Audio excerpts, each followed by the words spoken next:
What's up, everybody? Thanks for tuning in to the Undrafted and Overconfident podcast on a Thursday, January 15th, 2026. I'm Jason Semko. With me, Brandon Bigo Gordon. We've hit a big benchmark, Mr. Semko. Big benchmark. I love it. I'm kind of surprised we got this far. I know. Somebody hasn't put in a complaint or 1,000 yet, so we're going to keep doing it until we do.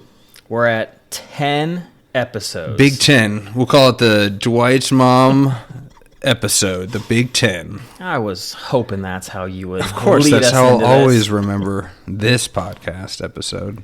I was thinking if it was a little bit longer in the episodes that we've done, we could do like a best of, worst of, but that's a little too soon. But we'll wait till we get to 100. Yeah. I was like, there's so much more worse than best right now. Like when I called Ricky Henderson Willie Henderson, that was pretty bad.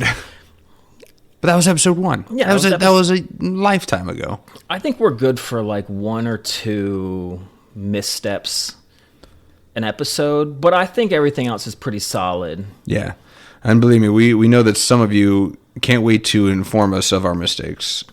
Jimbo. Yeah. You guys said it like this when actually that legal term was incorrect. So try again. It is always nice having a lawyer as our listener, though. Yeah. When we need him, we'll come a-calling. Don't you worry, Jimbo. I hope he picks that phone up. Yeah. I don't know. He hasn't really been stretching out his criminal law. It's more environmental. So unless we're burning banyan trees in our backyard, I don't know how much help he's going to be. Well, the way you've talked about how you feel about the trees in your backyard, I mean, it might happen. Jimbo might need to be on my speed speed dial. dial. Yeah. Do. Well, luckily, I wish that I had some sickly trees because then they could just die off on their own. But sadly, they're strong as an ox. You, on the other hand, are not, Semko. You're the reason why we had to push this episode because we had a little sicky Semko. Yes. Monday. I think it was just a preemptive sickness because you knew you were going to be sick after that game. But how you feeling?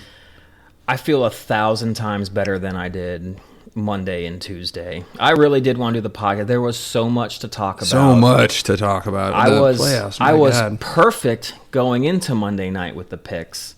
I had every reason to want to be here Monday night. Yeah. But I was feeling just worse throughout the day, Sunday into Monday. I knew it wasn't going to get any better. And I couldn't come over here. And you were being the thoughtful, sick. Jay. I got young kids in the house. Act like they're not patient freaking zero, though. If anything, you would have left with 3 more things. But I appreciate your consideration.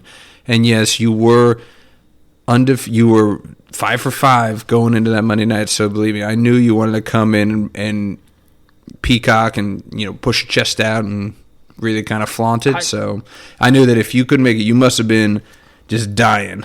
Well, yeah, and it's not like when you were younger. Getting sick was kind of fun in a way. You got to miss school. As we talked before, you got to watch the TV Price shows. is Right. That was the go-to being sick. Now it's like taking almost like a vacation. There's no fun in it. And when you get back to work, you just got to make up all the crap that you missed. Yeah.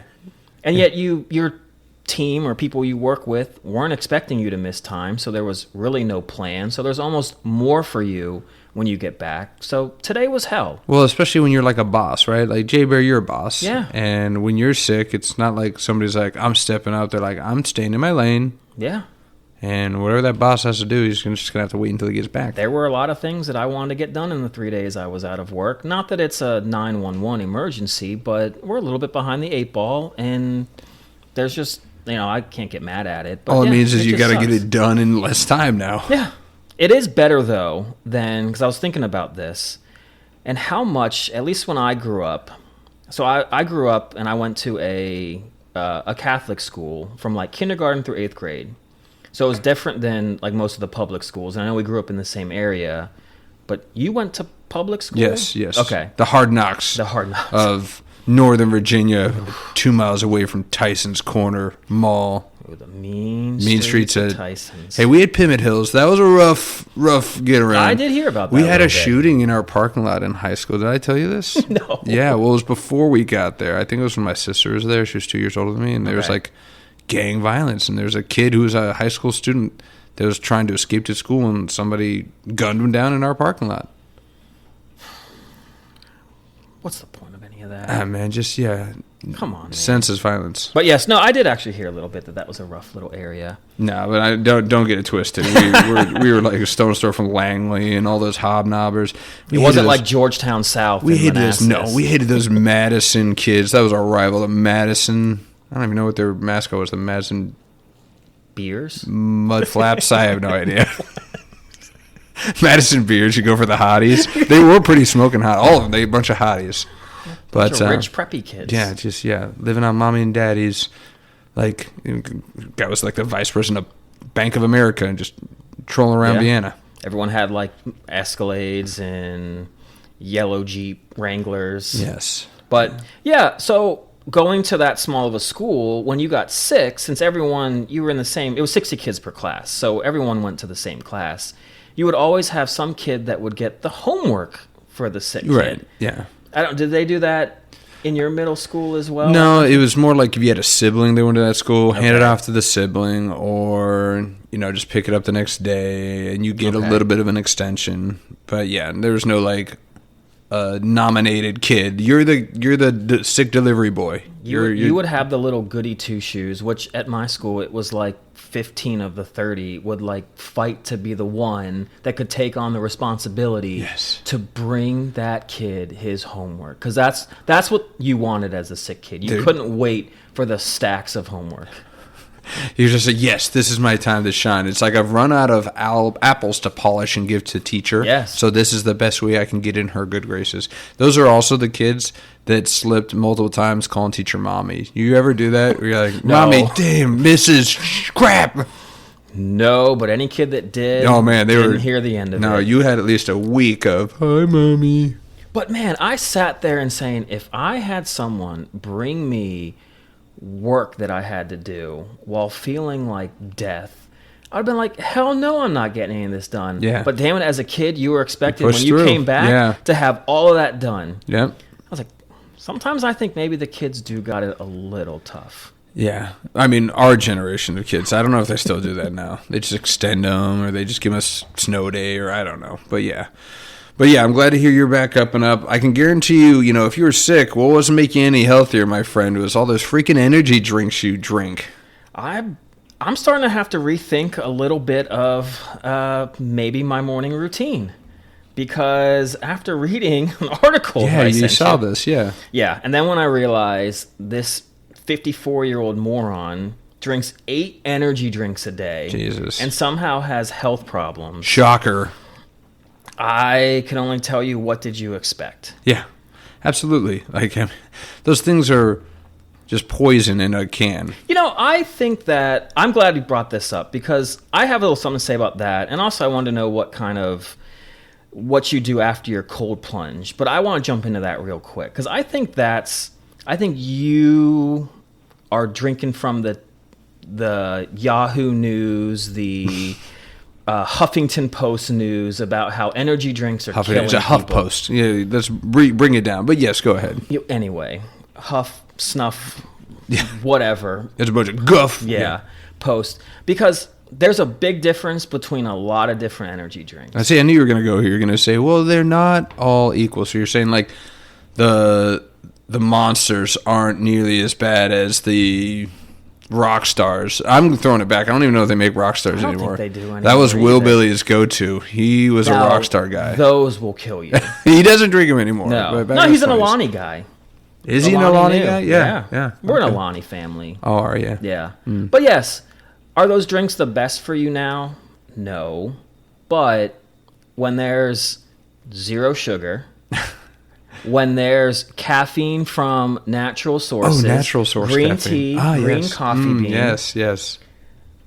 They're really only but so bad for you. Oh, get out of here. They are. They're not loaded with the sugar. They're loaded with something like artificial sweeteners. Okay, yes.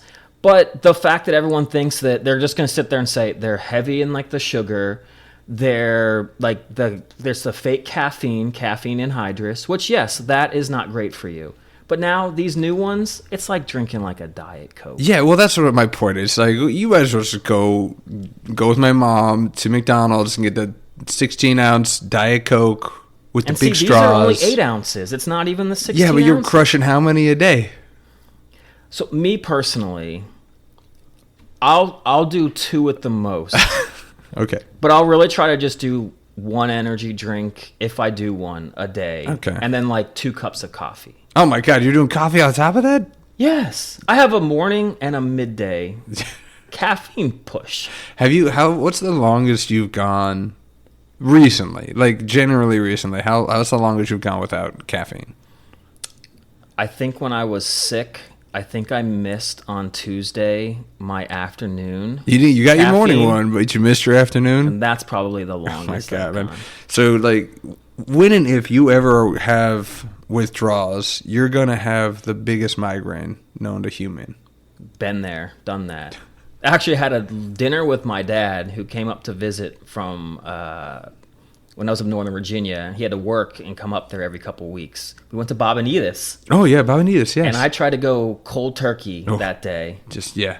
The migraines, I was sweating. I threw up in the bathroom. Oh, my God, you were literally going there like you're a heroin addict. I was like, Dad, I'm sorry, but I need to get some caffeine. Like, I feel awful. I need somebody freebase me a Celsius. Jesus.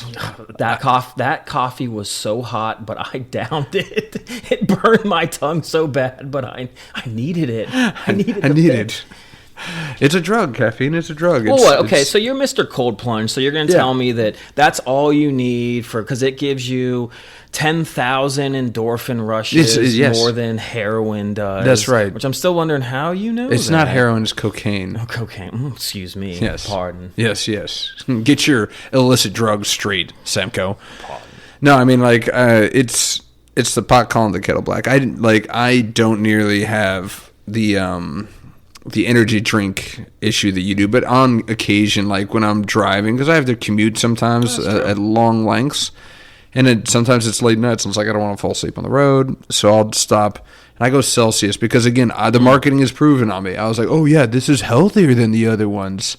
It's razor thin, the differences of these, but I'm not diving into the Monster Energies or whatever the ones that the freaking... I don't do the Bang anymore. I stay at 200 milligrams or less. Okay, so you're looking at the ingredients. Yeah, the caffeine. Because 400 is kind of like the daily. You know, you pass that, it's not great. Well, give me your top 3. Let's say, oh no, they're all out of Alani. Like, what are your top 3 go-to energy drinks? Ghost. Isn't that the freaking... What are those jerks, the boys that are the That's podcast? Prime. Okay. You talking about the Paul brothers? Yes. That's Prime. Okay. Unless they somehow bought... No, some coffee company bought Ghost. Okay. Because they know energy drinks are here to stay. Okay. It's a brilliant move by the coffee So Ghost is company. 3 or Ghost is 1? Ghost is 3. Ghost is probably 2. Oh, okay. Alani So is Alani's number 1. Then Ghost. Then probably your C4 Okay. by Cellucor. By Cellucor, yes. Yeah, that's a really good one. But then after that, I don't know. Zoa is good. Zoa, okay. Isn't that the Rocks? It is the Rocks. See, I know It's a little bit lower on the caffeine level, but it's not too bad. Redcon 1 is another good one. I've never even heard of that. Redcon 1? Redcon 1, That yes, sounds sir. just like fuel. One that if you can find it, and the place down the street has it, Amino Lean. Dude, you've got a problem. No, so my wife and I, our eyeballs will like light up if we see either a new brand or a new flavor of This an is energy new. drink. It's like you're texting each other. It's like, Yes. get down to the local grocery mart. No, when there's like a new Alani flavor, which Buy the there is case. one Buy right a now. case. It's like a vanilla cola, which isn't too appealing to both of us. But I scoured a vitamin shop for it the other day, and they were out of it. And the sheer fact that energy drinks are sold at a vitamin shop, I mean, come on. It's not all vitamins in there. No, buddy. it's no vitamins in there. Zippy. No, there is. You can get your saw palmetto. What? The Saul Palmetto? Helps your prostate. Okay. We should be thinking about some of Yeah, these we things. eventually, That's when I'm pounding energy. It's for my prostate. Some pumpkin seed extract. Yeah, no, anytime my wife sees an empty can on those long trips, she loses her mind. She's like, "Why are you putting that poison in your body?" Really? Yeah. But the cold plunge, it wakes me the hell up. Don't have to worry about it. I've got the kids that exhaust me, and I do on occasion get that drag right around that 2 o'clock hour, 3 o'clock hour. I'm just like, oh, I need something. So I've got these little water enhancer boosters, like the Mios. You remember Mio with the caffeine? I still got those. But they're like the grocery brand. Because I'm not paying $5 for a little Mio. You know, that was always my bit. Did you know this? Like when we used to go out and like Arlington and Clarendon and stuff like that. You always got something. A lot of times they'd want to, like the guys would want to go out when I've had a super long day and I'm like freaking tired. So I would bring the Mio with me and I would I'll spritz it in my beer. Terrible idea because it tasted horrible. I know, it was bad. But then I started pranking other people. I'd be like, bloop, bloop, and I put it in their beer. It's like, dang it, Brandon. And I was like, wee. It was a good time. Everybody had a good time. That reminds me of the time you put a little vinegar on. Oh man, one of my best pranks. Sea Bear, come on, you loved it. We'll go. How about we talk about that one on Super Bowl week since it happened on a Super Bowl? It's true, it did. Yeah, that was a good time. That was a great time. Bad, not the happiest endings for me, but no, but we had a good time. I don't. You know what? I'm going to save it because it's a good. Yeah, it's a good bit. But yeah, so are you contemplating after reading this article? I got to slow down my energy drink since his heart is about to explode. The guy drank 8 a day. Okay. I would never even get past. I've done 3 before in a day when I was much younger, when I had the bad withdrawals with my dad. That was years and years ago. I couldn't do more than 2. Okay. My body's just dude, these aren't the best for you. Plus it's so much caffeine. Yeah. And yeah, they taste so good though. That's the problem. Yeah, of course. They're they make them taste like soda. It's wild now. I do feel bad sometimes for the kids because you can get Lucky Charms in whatever you want these days. Oh, so an energy drink, Lucky Charms? You probably could, or just a Lucky. You could get a Lucky Charms. It's more than your cereal. You could just make cookies. You could just have it in a toaster strudel. All that good tasting stuff is just in whatever you want it to be these days. So it's everywhere, man. It's everywhere. Yeah. Well, I mean, you get revved up on caffeine. You're all energetic. We got some teams that are pretty energetic right now, getting past that first week of the playoffs, man. And man, was it a first week of the playoffs. It couldn't have been any better, except for the last game of the weekend. The last two. That's true. They kind of fell up. But even those games, they were competitive up to a point. Very competitive to a point. Yeah. And then the wheels just fell off. But yeah, I mean, we could literally do an entire episode of every single game and go into every minute detail. But we hear you. You don't want us to go over play by play. I was so ready to do that on Monday. You were. You're we could do every play, every drive, every missed field goal. We can go one by one, because again, each game. I mean, you mentioned it on the last podcast, and we'll do quick blurbs for each one of these. But the Panthers-Rams, you mentioned, you're I think the Panthers are going to give them a harder time. Dude, they're a team that just doesn't seem to quit, even in their losses. And they were at home, kind of house money. And yeah, it took, God, what it would be like. I mean, Todd, French, you know how this feels with all your Tom Brady. And I kind of got it with Big Ben, but that was 10 years ago.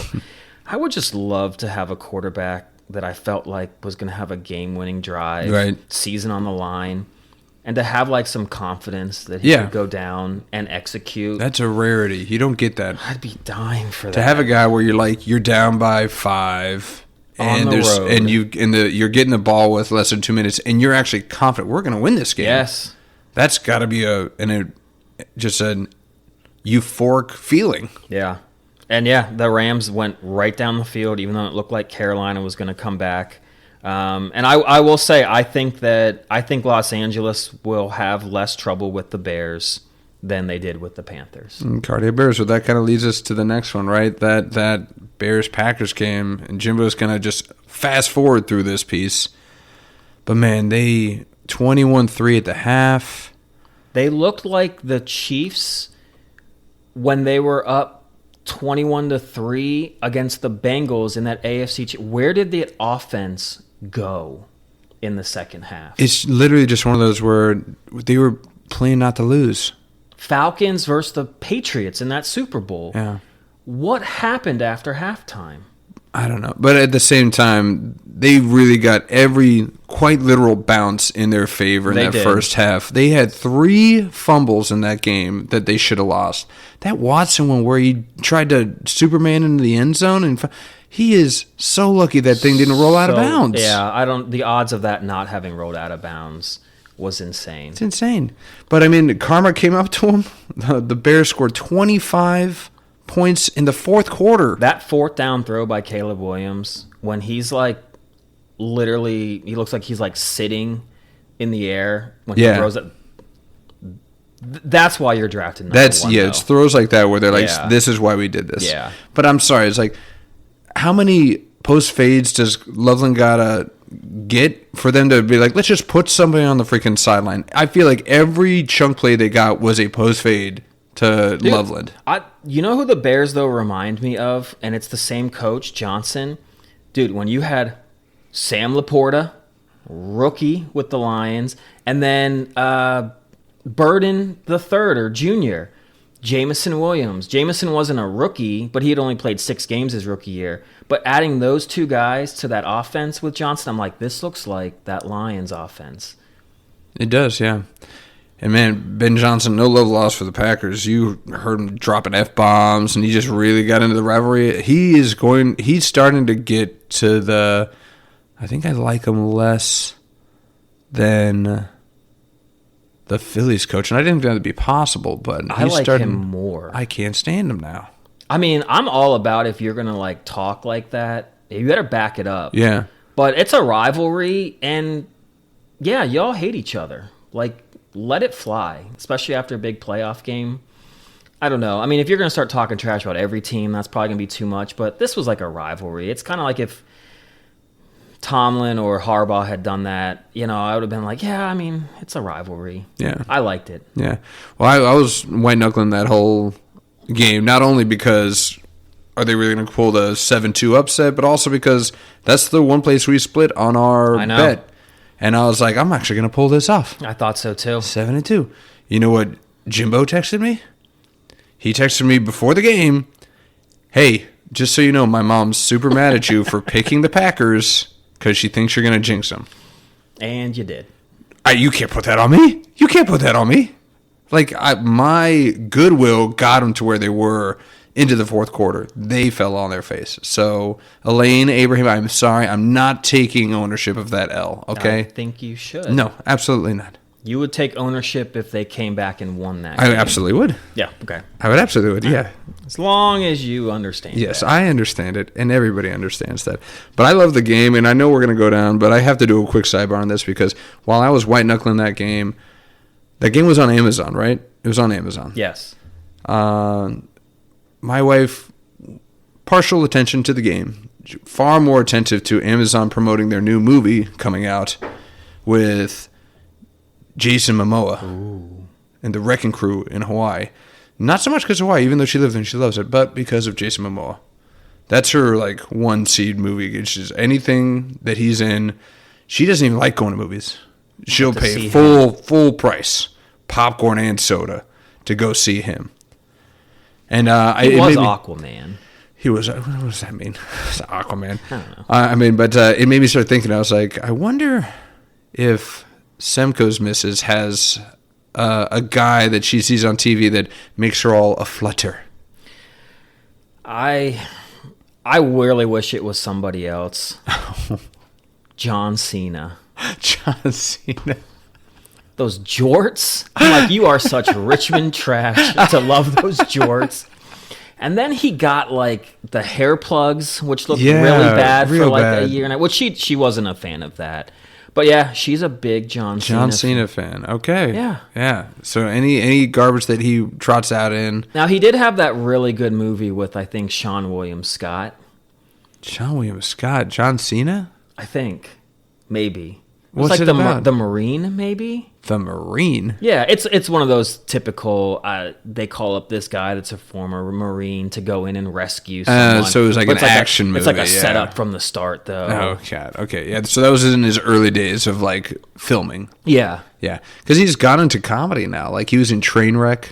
He was in Oh, he has like that show Cock on blockers. Amazon, Yeah, doesn't he? not on Amazon. It's on HBO. It's Peacemaker. It's Oh, part of Peacemaker. that. You know, you love it. It's the superhero genre. You know, you're a huge fan of that. It's the same as that. Is it anything close to the same show that was on HBO with the other superheroes that were getting hunted? Oh, the Watchmen.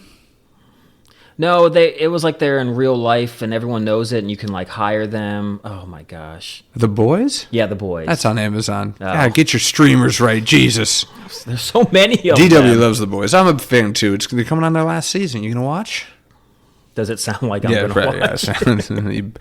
yeah. Better chance of you watching John Cena wearing jorts on a 2-hour loop. Watching a WWE event. Well, after that, and I was like, I gave my wife crap. I was like, Jason Momoa's on. I was like, it's either him or the guy that plays Thor, Chris Hemsworth. Those two. She goes gaga for. Yeah, I think my wife is it Chris? Chris Hemsworth, Is yes. it Chris Hemsworth? Okay. Yeah. Yeah, I think she likes him too. Big muscly guys. Yeah. Yeah. So then she kind of turned around and said, well, who's yours? Who's your like go-to? And I was like, I don't really have one. It's like, I really haven't thought about it, to be honest. Maybe it's because I'm not watching as much, or maybe I'm not into it. Or maybe because all the hotties are now on like social media and I'm not there. Yeah. But then she was like, well, like back in the day. And I was like, you know who it was? It's Jennifer Love Hewitt.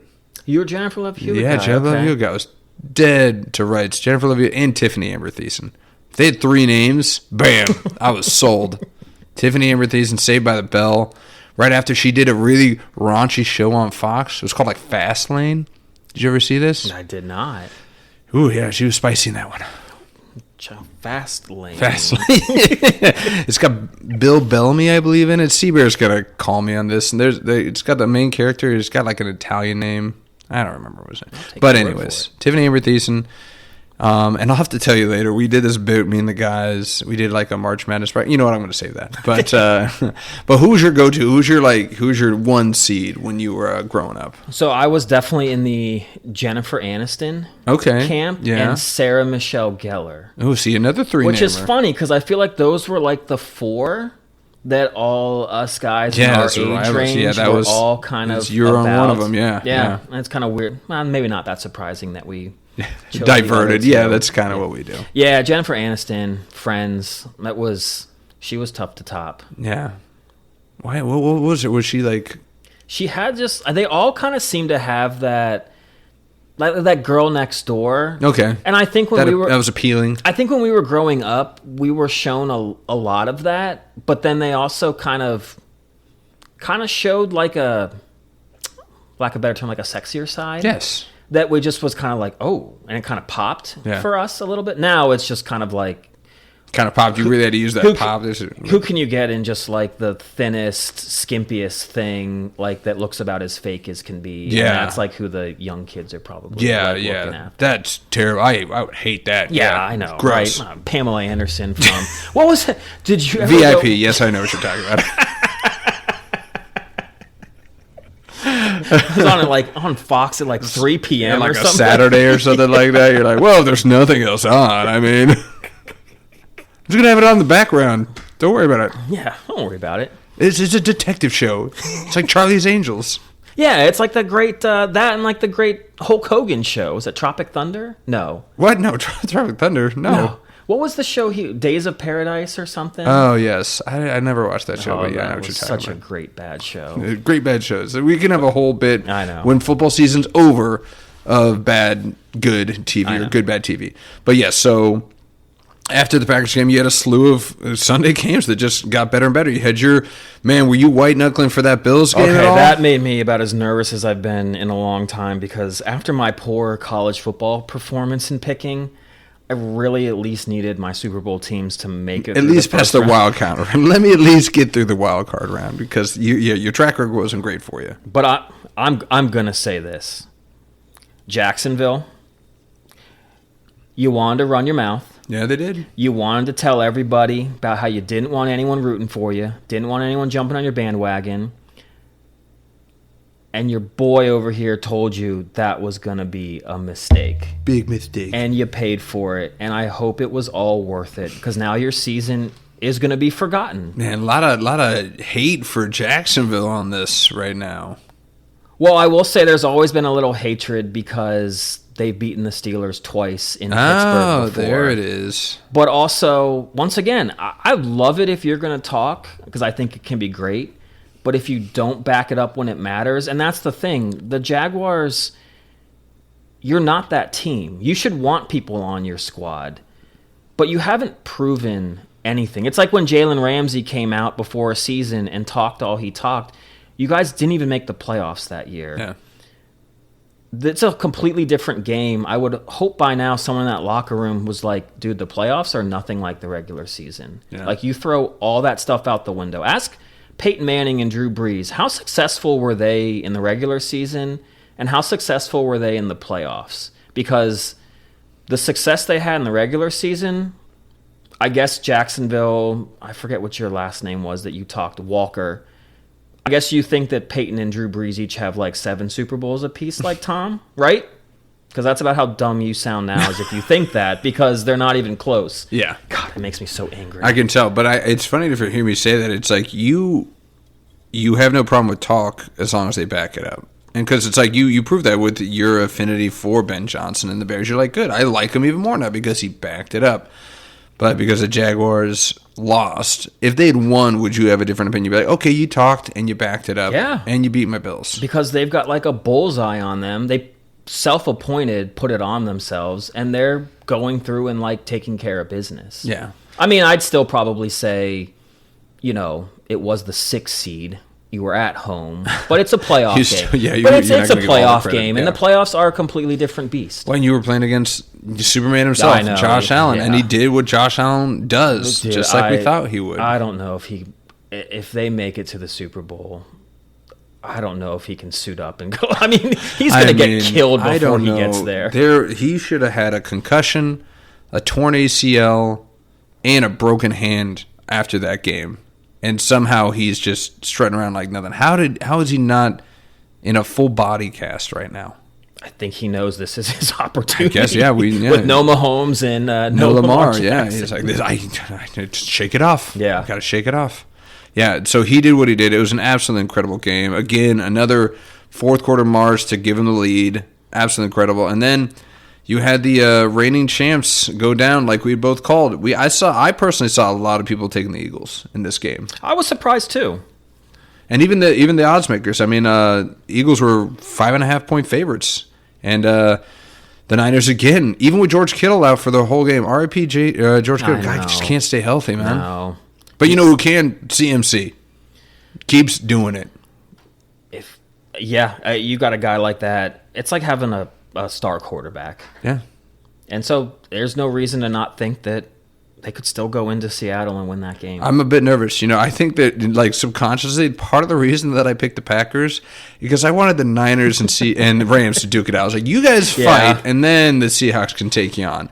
But now that the Niners are going into Seattle, I'm nervous because we both talked before that game that we both said whoever wins this game, we could see them making it all the way because they're that good. Both of them were. But in true form, like I'd mentioned, I gave the edge to the mid-Niners defense over the mid-Eagles defense, and man, did they look super mid. I mean, the outbursts on the sideline with A.J. Brown, like, what are you doing? Why are you ruining such a good thing you have in Philadelphia? I hope he goes to like the Cardinals next year, gets traded there, signs a big contract, and we just forget about him because he wanted to get all this money. Good for you, but you could have built a legacy. People would remember your name. Well, it comes down to it's like, do you want to have an incredible statistical season or do you want to have championships? He wants the stats. And that's what he wants. Yeah. Yeah. So, yeah, you can't see anything but that Can't relationship. Win with him. Can't do it. Can't do it. Singletary coming back out of the... He's not dead, but out of the grave, out of the woodwork. Out of the woodwork. There we go. And then after that game, then we started to see, okay, some of these games aren't as good as the rest, up to snuff. My wife hopefully is already asleep right now, so she doesn't hear it through the floorboards. Yeah. Did anybody really give the Chargers a chance in this game? No, and it was exactly as you've been calling it since I think the first episode, that offensive line of San Diego, and poor Justin Herbert. Oh my gosh. Running for his life. And the receivers just, I mean, even Collinsworth was just like, the receivers are just not good enough. Yeah. They cannot get open. Like, he's like, Herbert has nothing to throw to. Yeah, nobody said that guy can't sling it in a small window. That guy can throw it. And he likes to try to do that, too, typically. He just didn't have the opportunity. No, it just wasn't worth it. And, I mean, the game was consistently close. You know, the defense kept holding in the field goals. Hey, mad respect for that Chargers defense, man. Because, I mean, that's a high-flying Patriots offense. I like their defensive coordinator. Oh, do you? Mm-hmm. You like the little young in there? That's right, because, we'll go into the game, and then we have a nice little segue, too, right after the game. But then we get to Monday. We got the Steelers and that staunch defense. Let's paint this picture for you. Oh. Steelers. You haven't painted a picture Steelers of at any home, other game. Pittsburgh. Going in, they force C.J. Stroud in a panic to fumble 3 times, recover 3 fumbles. The offense is doing nothing for them. Surely they muster up multiple touchdowns. You're a playoff team. You have to have at this point, Of right? course, right? I mean, that's just assumed. Well, you've also got God's gift to the quarterback. Yes, Aaron position, Rodgers. My right? goodness, Yeah. yes. We put up 21 points, And didn't we? the most physical Adonis, a wide receiver that's in the league right now, and DK Metcalf. Don't pay attention that he wears a binky as his mouthpiece. Oh, you hate the binky. You hate the pacifier. That's the stupidest thing I've ever seen. You know who first brought that to fame was Eddie George. You remember when Eddie George used to rock the big passy mouth guard? He at least ran hard and didn't get personal fouls every other game and almost have his team lose. Almost. But yeah, instead, what did we get? Go ahead, Semco. This is your team. What happened? 6 points. 6 points. Points. Off of all those turnovers. At home, playoff game, with the quarterback that held us hostage. Let me read these turnover stats really quickly. On record, C.J. Stroud fumbled 5 times, lost 2, and he threw an interception. And you guys scored 6 points. One of those fumbles you guys recovered on their 25. All of those turnovers, you got the ball on the 25. You travel like 5 yards to kick a field goal. Yeah. No, it was terrible. Now, the score 30-6, it makes it seem much worse than it actually was because the wheels fell off in like the second half of that fourth quarter. Because Aaron Rodgers was just like, you know what? Screw it. I'm really just going to fling it. I don't care if my guys are open. Threw a pick 6. I know. He kept getting hammered. We talk about, Herbert getting just knocked around. Man, Aaron Rodgers got knocked around. So the question for me and for you as a Steelers fan, is the Texans defense that good or is the Steelers offense that bad? I think the Texans defense is better. They're better than the Steelers offense is bad. I mean, that defense is for real. I mean, it held like Josh Allen in check. It's held a lot of good offenses in check. I mean, they have 2 terrifying pass rushers Yeah. in Will Anderson and Danielle Hunter. Yeah. Their secondary is great. It is a really good defense. And they're... By the way, what an awesome name for a corner. Stingely? I know. I'm super stingely. Derek Stingely. Out of... That's you. LSU. Of course. Shocker. Talent coming out of LSU. Yeah, I know. But no, yeah, the Steelers offense, I don't know. Maybe it was just a little bit of how they won that game on Sunday. But that offense, they've only really played like 3 or 4 like really good offensive games. And the defense did what it was supposed to do. Truthfully, that was a huge disappointment from the Pittsburgh organization of signing. This is what you brought Aaron Rodgers in for, was when the defense comes up big, which is what they did when you had Kenny Pickett, Mitchell Trubisky, Mason Rudolph. Defense would get you turnovers, and those guys would lead you to no points or field goals. You brought Aaron Rodgers, and last year Russell Wilson, Justin Fields. You brought Aaron Rodgers in to turn that into touchdowns. He did just as well as those guys. Huge disappointment. Yeah. You look awful now. I hope that's part of the reason why Mike Tomlin stepped away. Yeah, so that'll get us into our next Yeah. big topic, man. Is we saw the most tenured head coach in the league step down, fired, whatever you want to call it. 19 years. I know. 19 years.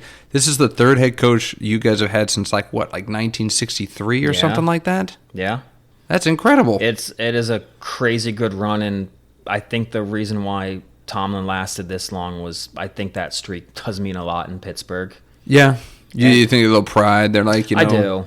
I mean, not that there was like fireable offenses. but it's just this continuing in that mediocrity in this day and age that definitely can bring about like firing to bring somebody else. I mean, Jesus, the Tampa Bay Buccaneers fired Tony Dungy because he couldn't get to the Super Bowl. Yeah. Like, Well, we talked about this. We talked about it with Vrabel last year. We talked about or 2 years ago. We talked about Stefanski this year. He kind of runs that mold. It's like when you plateau and you just don't move, you're stuck in no man's land. If he had, I do wonder if he had cratered one season. Maybe not this season. Maybe not the last season, but maybe like a season or two. Maybe right after Rosberg hung it up. Yeah. And they just cratered. But then they were able to get a good quarterback in the draft. I know. Could it have been a different story? It probably. But now they're stuck in this desert of just picking up the scraps. I'll give the Steelers some credit for literally throwing everything at the wall just to see what stick.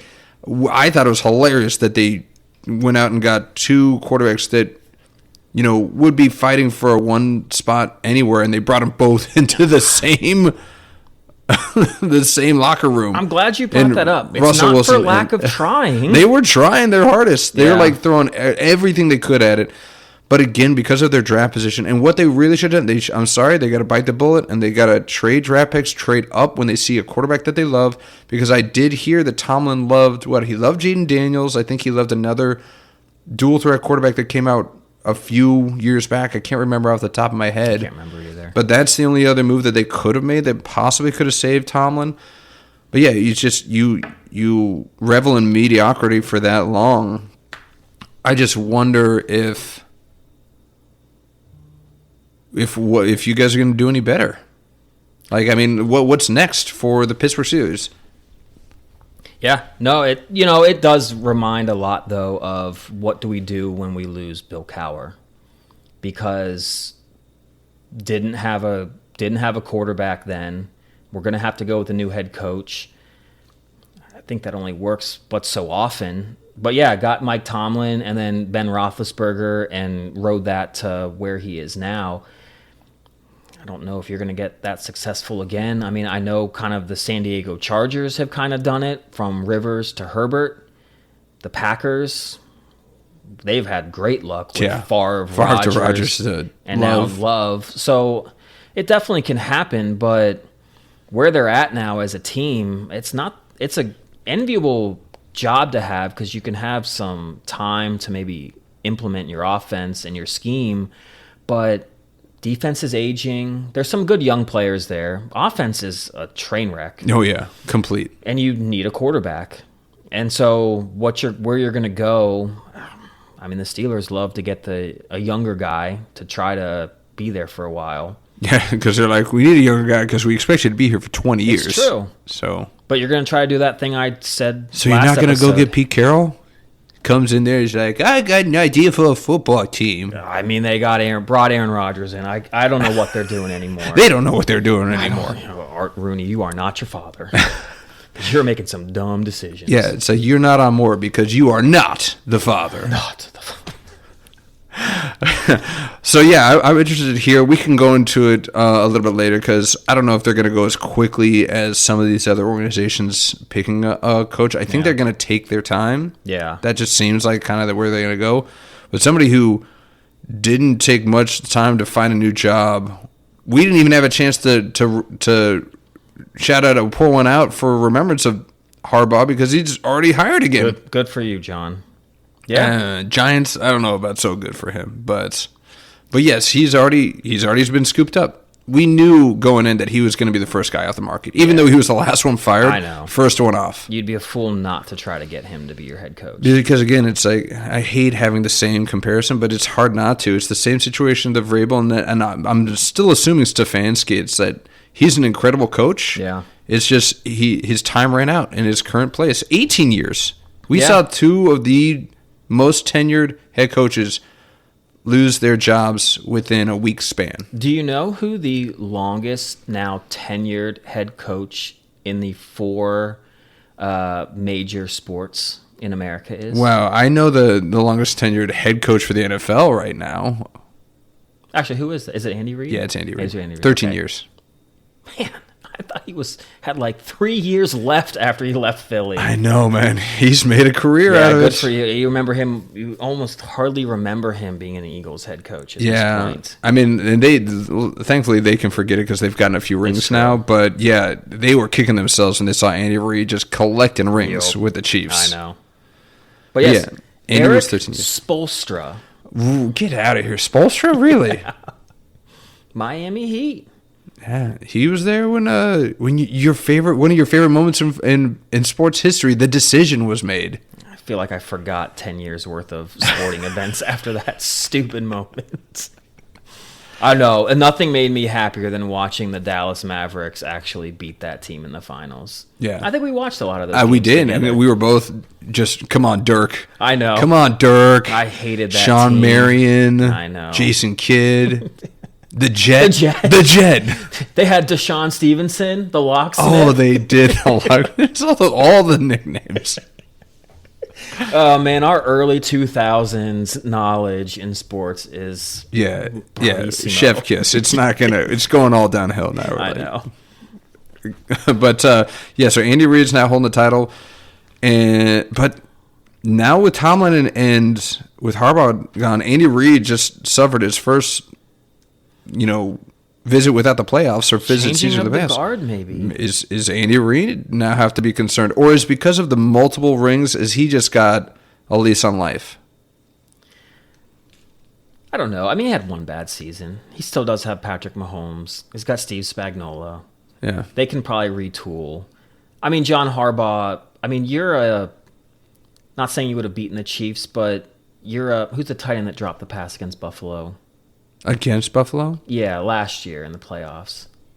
Mark Andrews. Yes. Mark Andrews had the drop. Tyler Loop just had a miss. That Ravens team was like ready to rock. So I'm not going to sit here and say like they've lost their fastball. It's tough. Yeah. But I think, who I think it's gonna do wonders for having John Harbaugh? My guy. No, don't say starts. No, King of swag. Is this Jackson Fart? You want to talk about Jackson Fart? Jackson Dart. Ugh. He's going to learn how to be a pro. He's going to learn how to play the position. He's going to be so much better off. All Harbaugh has to do is, hey, stop running with your head. Stop running head first. You're going to get a million concussions. These kids are not easy to convince otherwise, but I think John can do it. I mean, God bless him. We met John Harbaugh once. Did you really? Yes, we met him. I don't know if you saw him. He did the Tough Mudder that we did back in 2013. Oh, really? Yeah. Didn't you hold my hand when we jumped off of the... Yeah. I think we held hands as we went through the electrocution field. We did. Which was the stupidest thing. Yeah, because every shock I got, you got, and every shock you got, I got. I remember being on my feet, running and feeling these little ow, ow. And then next thing I remember, my face is in the mud.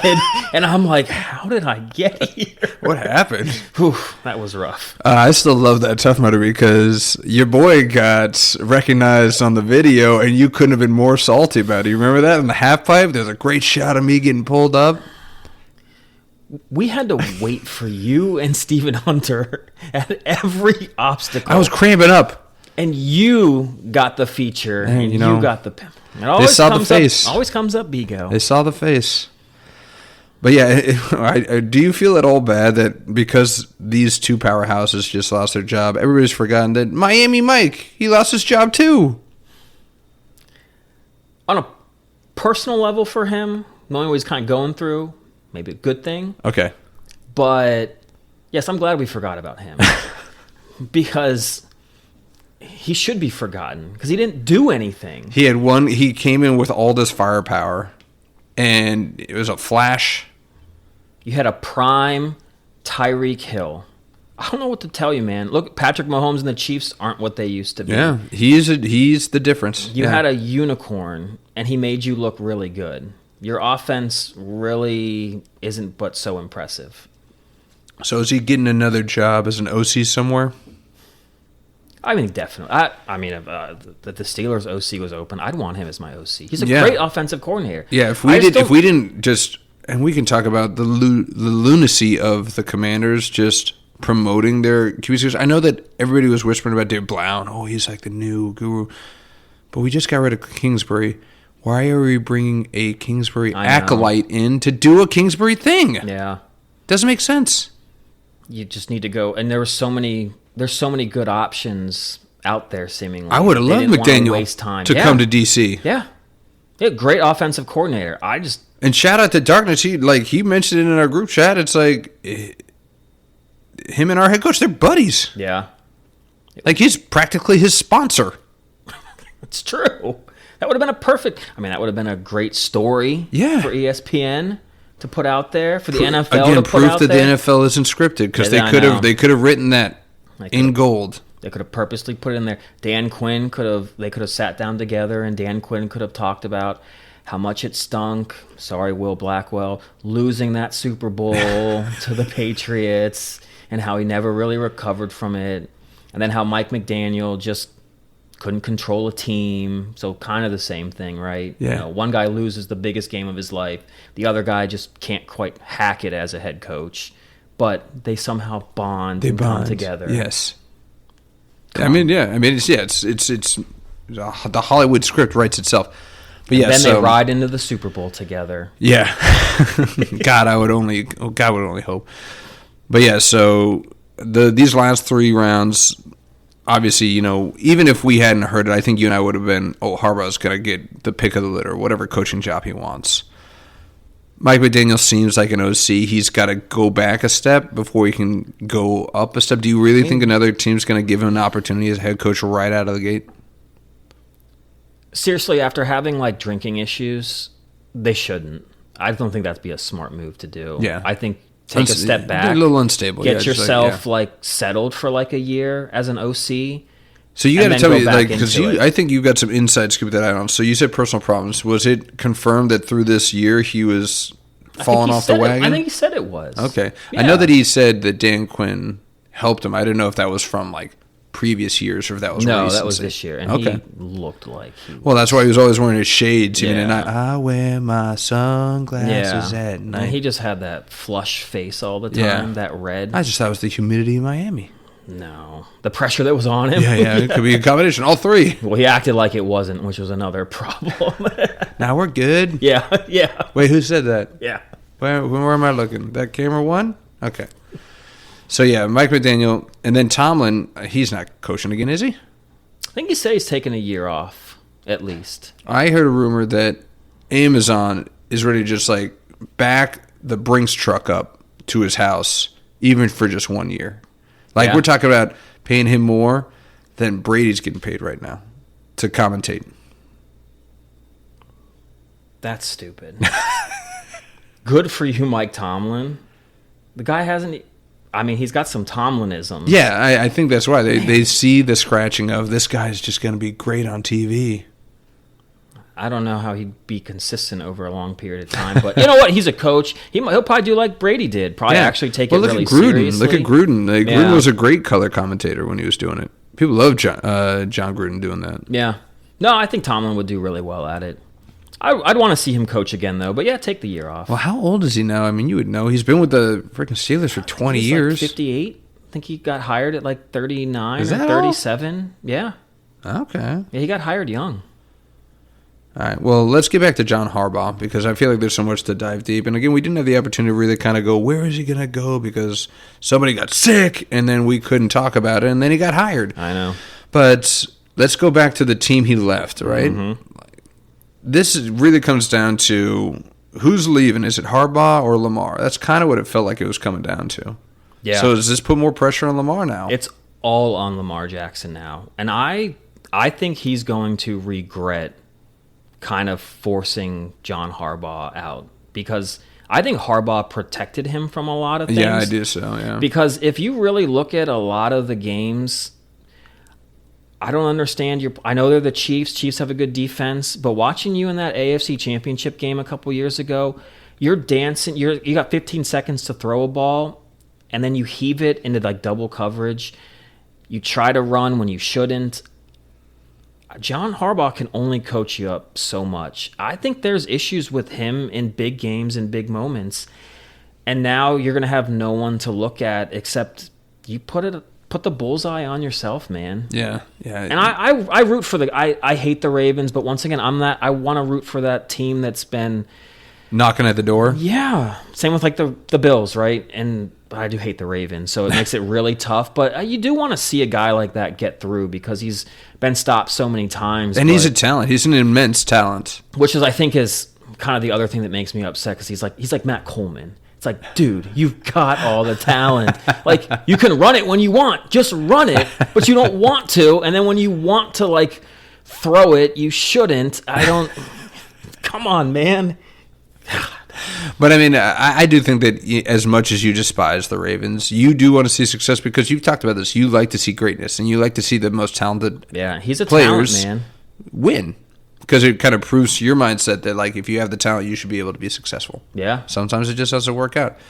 And especially if your premonition comes true and Josh Allen finally gets his ring, monkey's off his back, and Lamar's got 2 on his now. Yeah. Because, like, all right, Josh did it. I mean, you've got Derrick Henry sitting in your backfield, too. Running for 200 yards. Yeah. So I don't know. You got a Mama Jamma fullback and that Ricard guy, the big offensive line. I mean, you could use some better wide receivers, but, dude, you've got so much. And how you don't go down the field and pick up first downs and score touchdowns. You've got 2 really good tight ends. 2 really good tight ends, not for much longer. No, but I don't know how much. But you talk about wide receivers. They spent a first-round pick on a wide receiver, Zay Flowers. He's nothing to scoff at. He's not. I mean, Dustin Hopkins isn't Dustin Hopkins, but DeAndre Hopkins. Dang it, Dustin. You're gonna hear his kicker. Yeah, dang it. That's fine. D-Hop. I just call him D-Hop. That's why I got it confused, because me and him are a lot closer than you. So D-Hop.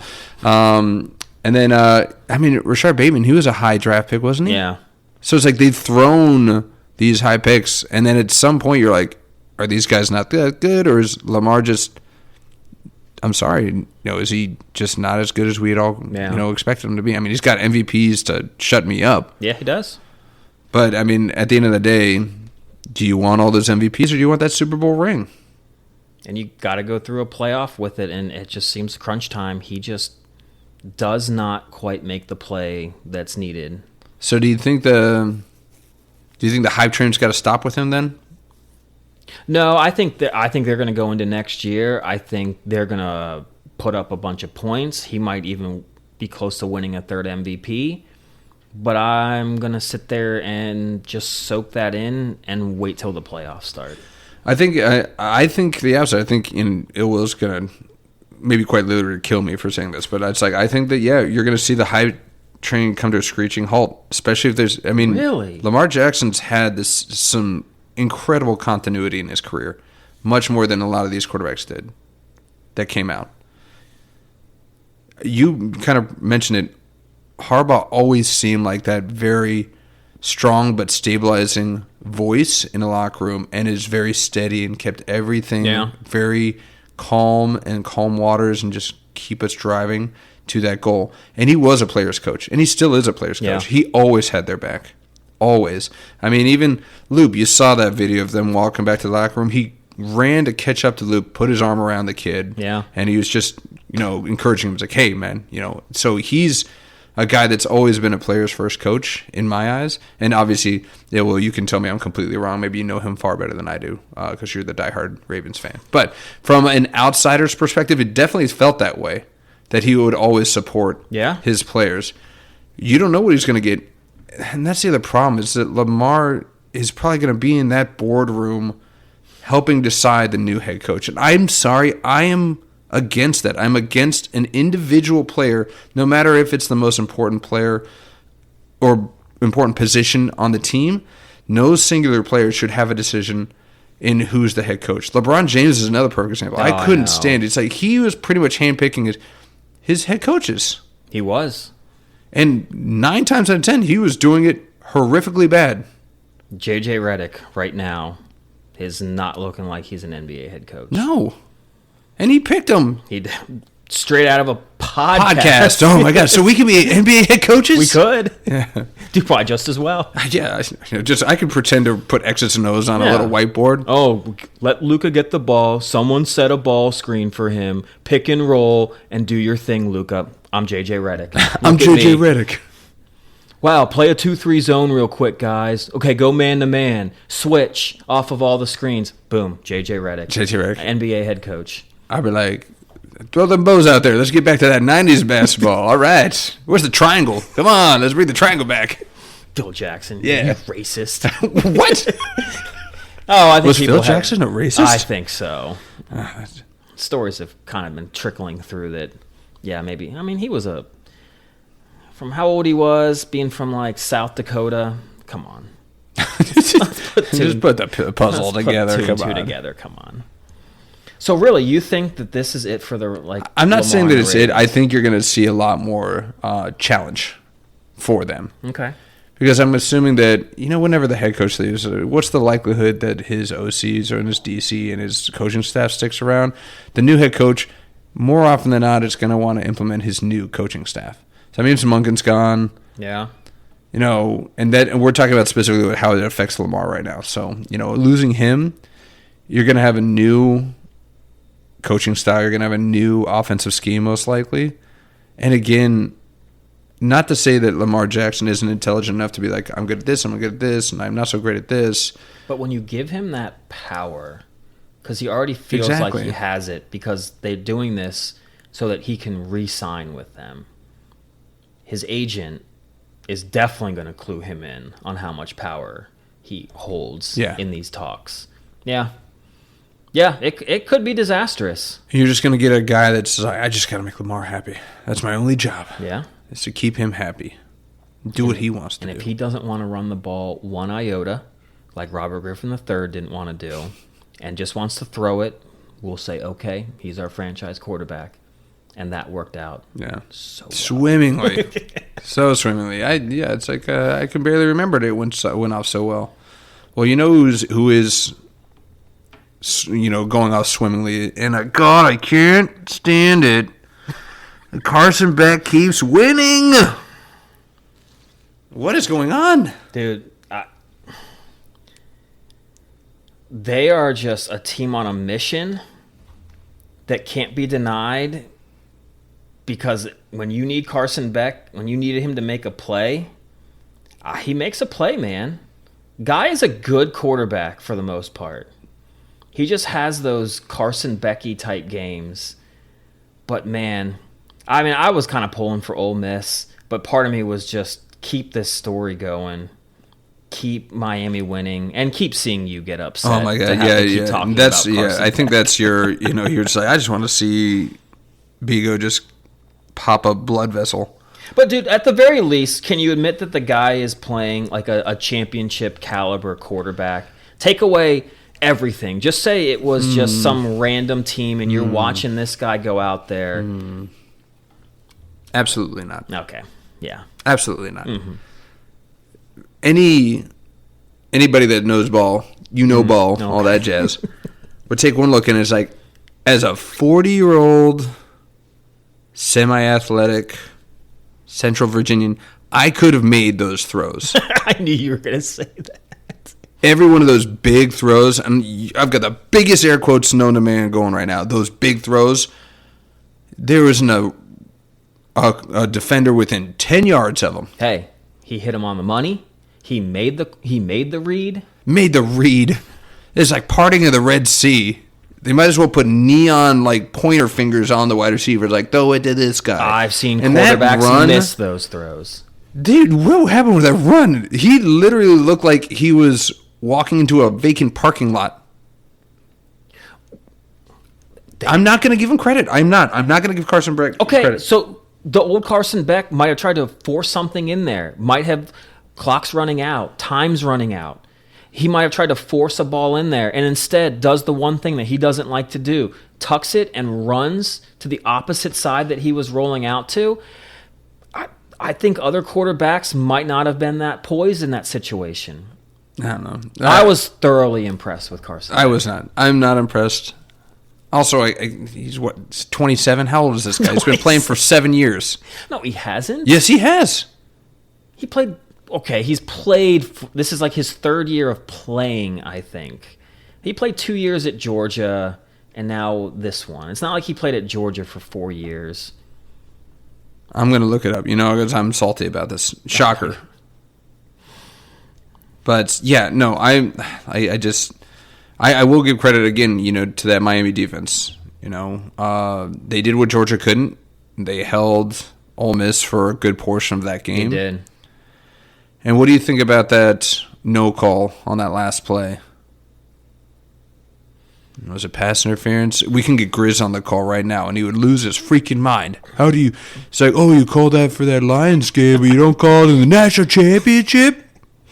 Semi-final, not national championship, Whatever, yeah. David. Yeah, put words in his mouth. Like, Jesus, David. Honestly, when I looked at it live, I didn't even notice it one iota. To even think about calling. And then the more you look at it, you're like, that is kind of pass interference-y. I don't know, man. On a Hail Mary... I know, that's the problem. But here's why I would have been okay with it. Not only because I wanted to see Miami lose, but also because it's not a spot foul in college. It would have gotten 15 yards. Yeah. It still would have had to been a Hail Mary. It would have. Still not likely. But yeah, when you're tugging on a guy like that, it's tough. I know it's a Hail Mary, and I know in those situations, I feel like refs are taught that for a Hail Mary, especially, you really got to swallow that whistle unless it's completely egregious. Like this guy's getting tackled on the field because everybody is just pushing and pulling and trying to squeeze in. And it definitely reminds me, I'm getting it in, a soccer reference. I know. Every episode. It took me over an hour of disappointing Jason. But no, but for real, I think they're always good references, though. I don't just try to, stroke one up just to do it. Yeah, you always try and stroke one up. Well, we're talking about VIP. Show her, I mean, come on. Or one seeds. Yeah, come on, man. But no, it's like when you have a corner kick, and all those guys are in the box. They're all holding each other. It's literally going to take a guy throwing the guy down. Yeah, a torn. Technically, kit. They're called kits, right? Yeah, look at you. Yeah, right. You're doing well. I'm proud of you. Yay. But no, anywhere else on the field, you grab a guy, hold a guy like that, it's an automatic foul. But when it's that specific play, same with a Hail Mary, there's just, it might be stupid. And this is, I think, one of the reasons my wife is just I can't understand football or sports rules because there's so many unwritten nuances, but that is just one of them. Yeah, Hail Mary, it's just got to be egregious to throw a flag on. Yeah. Yeah, so I mean, all joking aside, I was perfectly fine with the no call because we've seen so many Hail Mary plays where there's been so much more and it's never going to get called. But yeah, we've already spent way too much time talking about Miami. So let's go to the other side, the team that didn't have to sweat it out and just keeps steamrolling. Big teams. Yeah, no, they're... Indiana, you're the Cigaretti Signetti. This is... It's actually... I've turned from hatred to... It's actually kind of amazing what they're doing. Yeah, respect. You went from hatred to respect. Yeah. Just like me, you hatred to respect. You respect me now. Yeah, a little bit. Yeah, a little bit. You always seem to surprise me, Better than I thought. Yeah, it was the kit bit, wasn't it? That's what got me over the edge. But yeah, so Indiana, they just keep destroying the doubters. Yeah.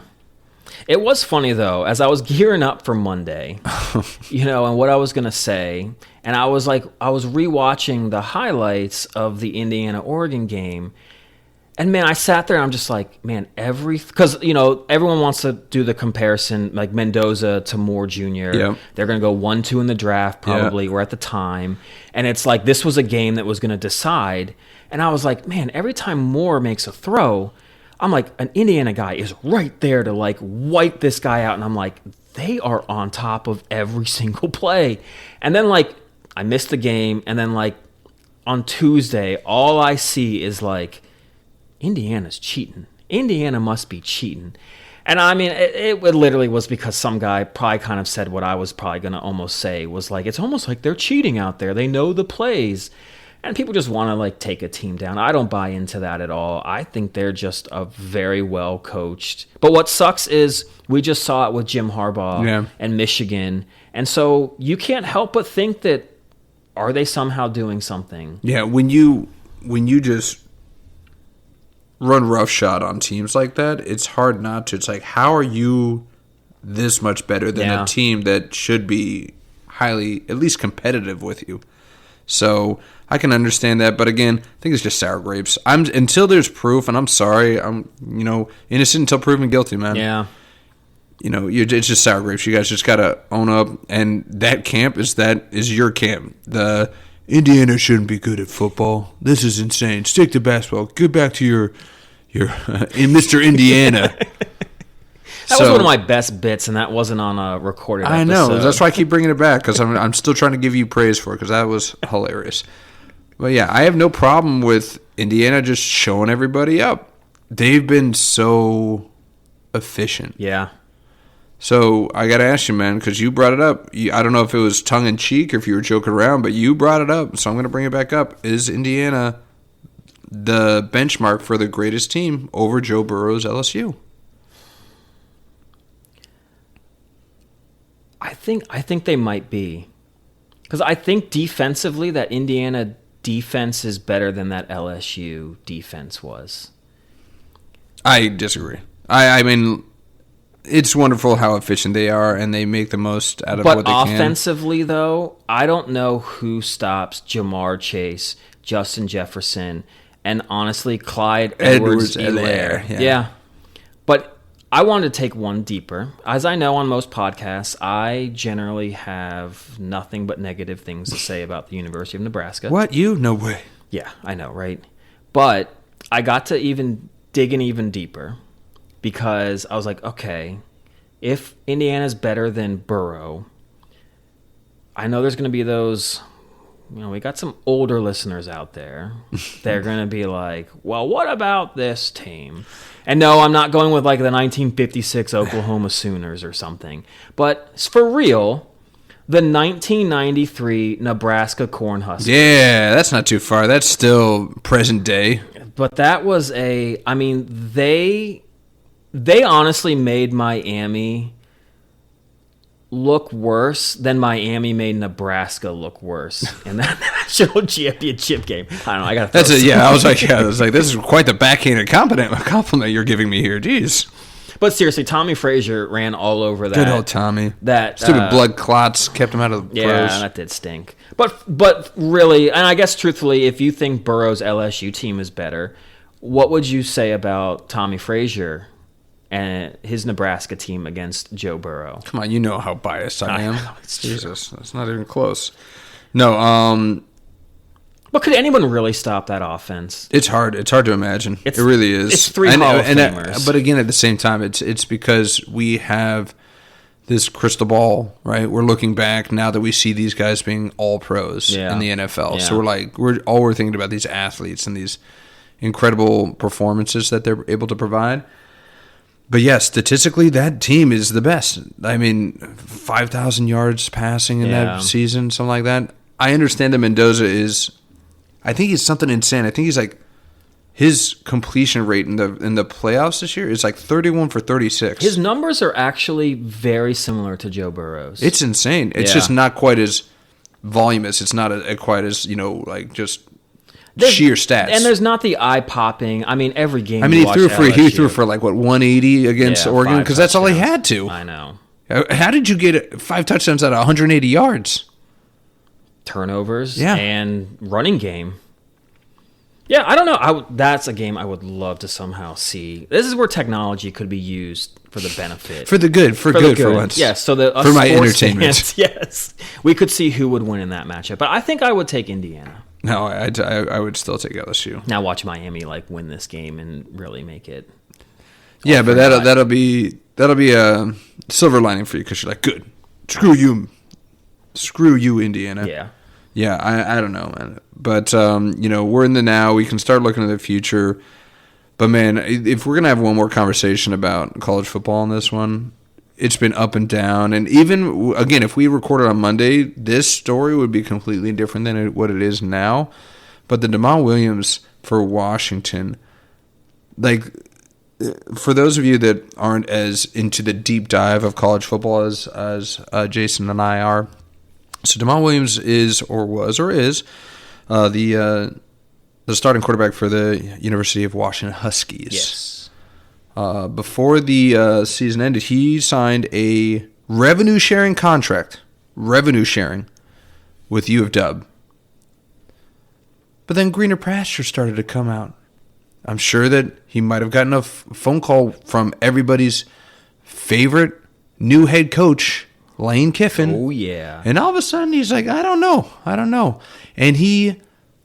I don't know who's in his corner that helps him make these decisions. He's not making these decisions, but he makes a social media post saying, you know what? I have to do what's best for me, and I'm going to have to look elsewhere. Dummy, you signed a freaking contract. And what's ludicrous is that he almost got away with it. It sounds ludicrous, but my wife's job, she deals with people they want to break contracts like it's nothing. Like you can just tear up the paper and be like, it's done. Yeah. These are grown-ass adults. I don't want to do this anymore. Yeah. It's like... Are you talking about non-competes and stuff? No, just like their contract they have with the company that she works for. Okay. You sign this 3-year contract that you're going to use this product and all this, and they're just like, we don't want to use it anymore. We didn't find any benefit out of it. And then she'll get more details, but they're like, we just want to end it. We don't want this anymore. It's like, well, you signed the contract. Yeah. We've tried to help you. You don't want the help, but you signed a contract. Yes. I don't know what to tell you. Yeah. Yeah. But it's just, I don't understand how you're the best decision for you. LSU was there the whole time. Yeah. You could have had your agent call them and wanted to go there. You literally were offered more money, and you wanted to take the money, and you wanted to just think you could just rip up that contract, and everything would be hunky-dory for you. And it's just, it's getting down to just sheer greed because, you were talking about revenue sharing. This is like having a backline on a movie. If you're an actor, you're like, yeah, I get, a percentage of the box office. That's what you're getting with this. And it's just blows my mind that we went from literally, 5 years ago where these kids weren't even, they were getting scholarships. Was it 5? How long has NIL been around now? Maybe 10? 10 at the most. Right? So now we're looking at it as, I want to break my $1 million contract for an even more lucrative $1 million contract. Yeah. And again, I want to give a little bit of grace to these kids because they're kids. This guy's 21. Can you imagine doing this when you were 21?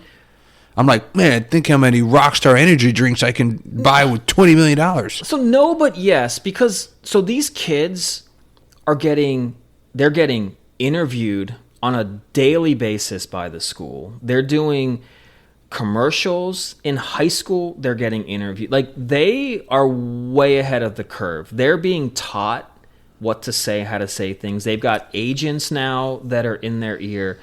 They're a lot older acting, or they're privy to a lot more adult. I don't know what the right wording is, but it's like business. They know business more than me and you would. Yes, if it was just us having to sit there and listen to all this and make decisions, but no, they've got a corner that's trying to tell them what to do. Is that a good thing? Do these guys have? What we're going to have is we've seen so many of those professional athletes hit the poorhouse in their mid-30s. These kids are going to hit the poorhouse at 25. and then they're going to sit there and then I don't know, what are they going to somehow try to sue the NCAA too? I mean, it could. We're still so new in this that we haven't seen the lawsuits come, but they'll come. I don't want to blame like the kids as much either. I mean, even Mario Cristobal, head coach of Miami, was like, you shouldn't get on the kids for this because like the adults created all this, and that is very true. But also, so is you're signing this contract here to basically say that basically no matter what, you're going to stay and play. But also, hey man, also think of this too. So the school that is willing to pay you all this money, that actually recruited you, I think he was recruited to play there. You've been there this whole time. They've put all this faith in you. So now we sign you. We can't go get anybody else now because we've signed you. Yes, because we assumed that you were under contract. Yes. And then we would get zero compensation for you bolting. And then, so you're cool with just leaving us high and dry, the ones that found you, got you here, and now are willing to get you to the point where we're going to pay you this much because we've actually invested. We've invested in you. We coached you up to where you're worth this amount of money, and now you're just going to like bolt and say like 2 middle fingers to us, because that's what I look at him doing. And that might be a little harsh, but I don't think he's not been told that that was going to be something he could do. So I think he sat there and said, yeah, I don't care about University of Washington because LSU is going to pay me more money right now. I think that's what it comes down to. And we're on the opposite sides of this, because I brought this up to you before we recorded about what's it going to be like when he gets back in that locker room. It's like, hey, you guys remember that social media post that I put up? I was just joking. You know, I'm a Husky for life. Let's go. And I was under the impression that his fellow teammates would be like, man, kick rocks. Like you came crawling back because you didn't get the extra zero on your check. And a lot of those guys, yes, I understand that a good portion of them are probably getting paid, but not nearly the amount. And some of those guys are still walk-ons. There are still purebred, I love playing and I want to play, and I'm just going to walk on without even a scholarship on that team. And granted, they might not pull as much weight as the other guys, but I'm under the impression that it's got to fracture that locker room in at least a minimal sense, but you're on the other side of this. Yeah, I think these kids, it's part of the business, and I'm sure some will be upset at it, but I don't know. They're in their phones all the time anyway. Did they even notice he was gone? Well, they did, because they're in their phones. They're I saw a social media post. Oh, well, good for him. He's getting more money. I don't know. I mean, maybe they were going to be mad because they'd potentially lose better stats, which would have lost them more. But as far as like the team and stuff, yeah, I don't know. I really don't. You think you're more of it's a forgive and forget, like water under the bridge. I think so. I think they've been kind of trained to think that this is how business is, and I don't know. This could just be me being so far away from it and just being like an old curmudgeon, but it just doesn't seem like the kids actually care as much about playing for each other and playing the sport, because I mean, a little bit of it is the bowl game stuff that no kids wants to play in it. So it just makes me think that they don't really care but so much, as long as there's something on the line and they'll play for each other. But the second the season's over, they'll just kind of quit on each other. And I'm just wondering, because we've also talked about this, what's going to be the breaking point? Like, literally, this was an embarrassing story from him announcing he's leaving and then backpedaling once he found out that a university was I have to sue you now for breach of contract. Like, I have to sue a student for breach of contract. Like, when's enough? When is this going to be? There has to be an overhaul. There has to be something done with the situation as it is now, and they need to clean it up. And it's going to be messy, because somebody like, well, I came to here because I thought I was going to get this, and now you're saying I can't get it. I know there's going to be like a 2-year, 3-year bumpy road where you might get some more lawsuits from kids because you're changing the rules mid-career, because it's a career now. It's not your education. It's like mid-education, you change the rules. No, it's my mid-career, you change the rules. So you're going to get sued. So they're going to have to deal with that. But if they keep kicking the can down the road, it's only going to get worse. It's just, I'm exhausted of being like reactive rather than like proactive, to get all businessy kind of. Ooh, but yeah, all right. but it's true. It's like Business Semco. But it's I kind like of this. like, look, you guys have seen baseball bats get flung into the stands, foul balls hitting people. When did you not realize that maybe we need to put a net up? Oh, wait, when someone really got hurt. Oh, hockey. You know what? Maybe we should have a net. Those pucks go flying. Nah, we'll be fine. People are just getting hit on the arm or something. It's a souvenir. Guy got hit on the head, but he's fine. Oh, wait, we like killed somebody? Okay, maybe we should put a net up. Like, do you not sit there and run through these scenarios? So yeah, I want, like, maybe the next episode we should come up with what would it literally take for the overhaul, because obviously almost every week we do this, we bring up some topic that just really you think is the end, or you think, okay, this is going to be, something. what wakes them up. It's going to take like something super, I don't even want to think of like some kid doing something to himself because a school like took away his contract. Like I don't want to go that far, but like what is it going to take? Yeah, I don't know. Like if we're gonna go into that deep, we're gonna have a sharp legal mind, because there's a lot of logistics that go along with this. I don't think we have a sharp legal mind in our friend You said group. we have like a bird lawyer. Bird lawyer, yes. Harvey Birdman. Harvey Birdman, attorney at law. That's a great Adult Swim show if you've never seen it. Harvey Birdman. Was it good? Oh my God, are you kidding me? Stephen Colbert was a voice in it. It's great. You should check it Okay. out. It's a good watch. I always saw that. I just never tuned in. Well, you're gonna now. Okay. But yeah, so yeah, there's got to be an overhaul, and I think you floated a pretty big name as who you think would be a good leader of this committee that would overhaul this. Perfect leader for it, because he actually wants to do it too. Nick Saban. All right, the coach. I think ball coach. I think he's been complaining about it since he was at Alabama. He's hated it. I think he then brings up some good like bipartisan. I think he could be a good down the middle guy. I think he understands that the kids should be compensated for what they do, but there needs to be some rules and regulations. And his voice is big enough to where you would carries weight. It carries weight. It carries a lot of weight. And at the very least, something would we get to the point where, okay, you sign a contract, you can't go against the contract. So even if Lane Kiffin wants to call you up, you have to say, sorry, coach, I already signed a contract, and that's the end of our conversation. Period. Like little things like that. I mean, it shouldn't have to come to that, but very minimal things that could be done. And Nick Saban always preached about, it's like, I'm always one of the best for my players. I always try to coach them up, get them ready for the pros, or just them as people. That he would have like a dinner for the whole team at his house, and his wife would cook, and the whole nine. That's what really what he said kind of drove him into retirement. Yeah, the NIL, absolutely. Was when he said, these kids are not here, and they're not having this dinner. To become better men. He was always talking about, I want to make them better men. They're just here because we paid them more money than any other school did. Yeah. Yeah. I mean, Nick Saban seems like a great hit. Definitely don't want the Urban Meyers of the world heading that committee. Oh my, what would that work? It'd be like, what was the man in the high tower from Amazon? What would the world look like if Urban Meyer was? It would be Nazi Germany, is that what you're saying? Well, it would be a completely different Nazi America, as that show portrayed it. But it'd be like a completely different landscape. It would. It would completely, Nick Saban would have. It's the butterfly effect, right? Yeah. What would happen? That was a great Ashton Kutcher movie, by the way. Butterfly Effect. I heard it was good. I'm not a huge Ashton Kutcher guy, but I'll give him Butterfly Effect. He was great in 2.5 Men. No, I would not know that. He was great in Dude, Where's My Car? Yes.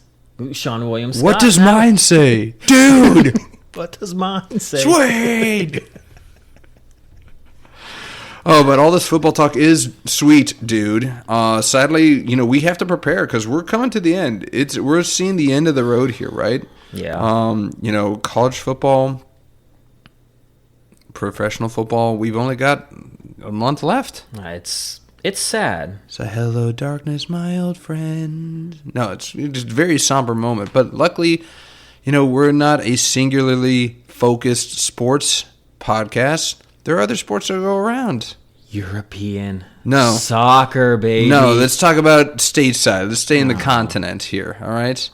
But I've got something, and I said we got to get to this now because I don't know how much more I can stay on this freaking high horse. I know. Nebraska basketball, baby. It's back. Whoa. Was it ever? I was about to say, you're going to call me. I was like, back? What are you talking about? It's like it just showed up.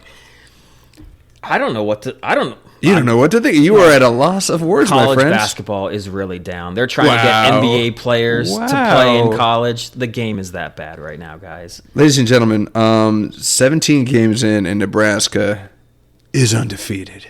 17-0. And these aren't complete slouches. You want to rattle off some of the big wins that they've got? I think they've beaten Michigan State this year. Check. They just beat, just in the last 2 weeks they beat.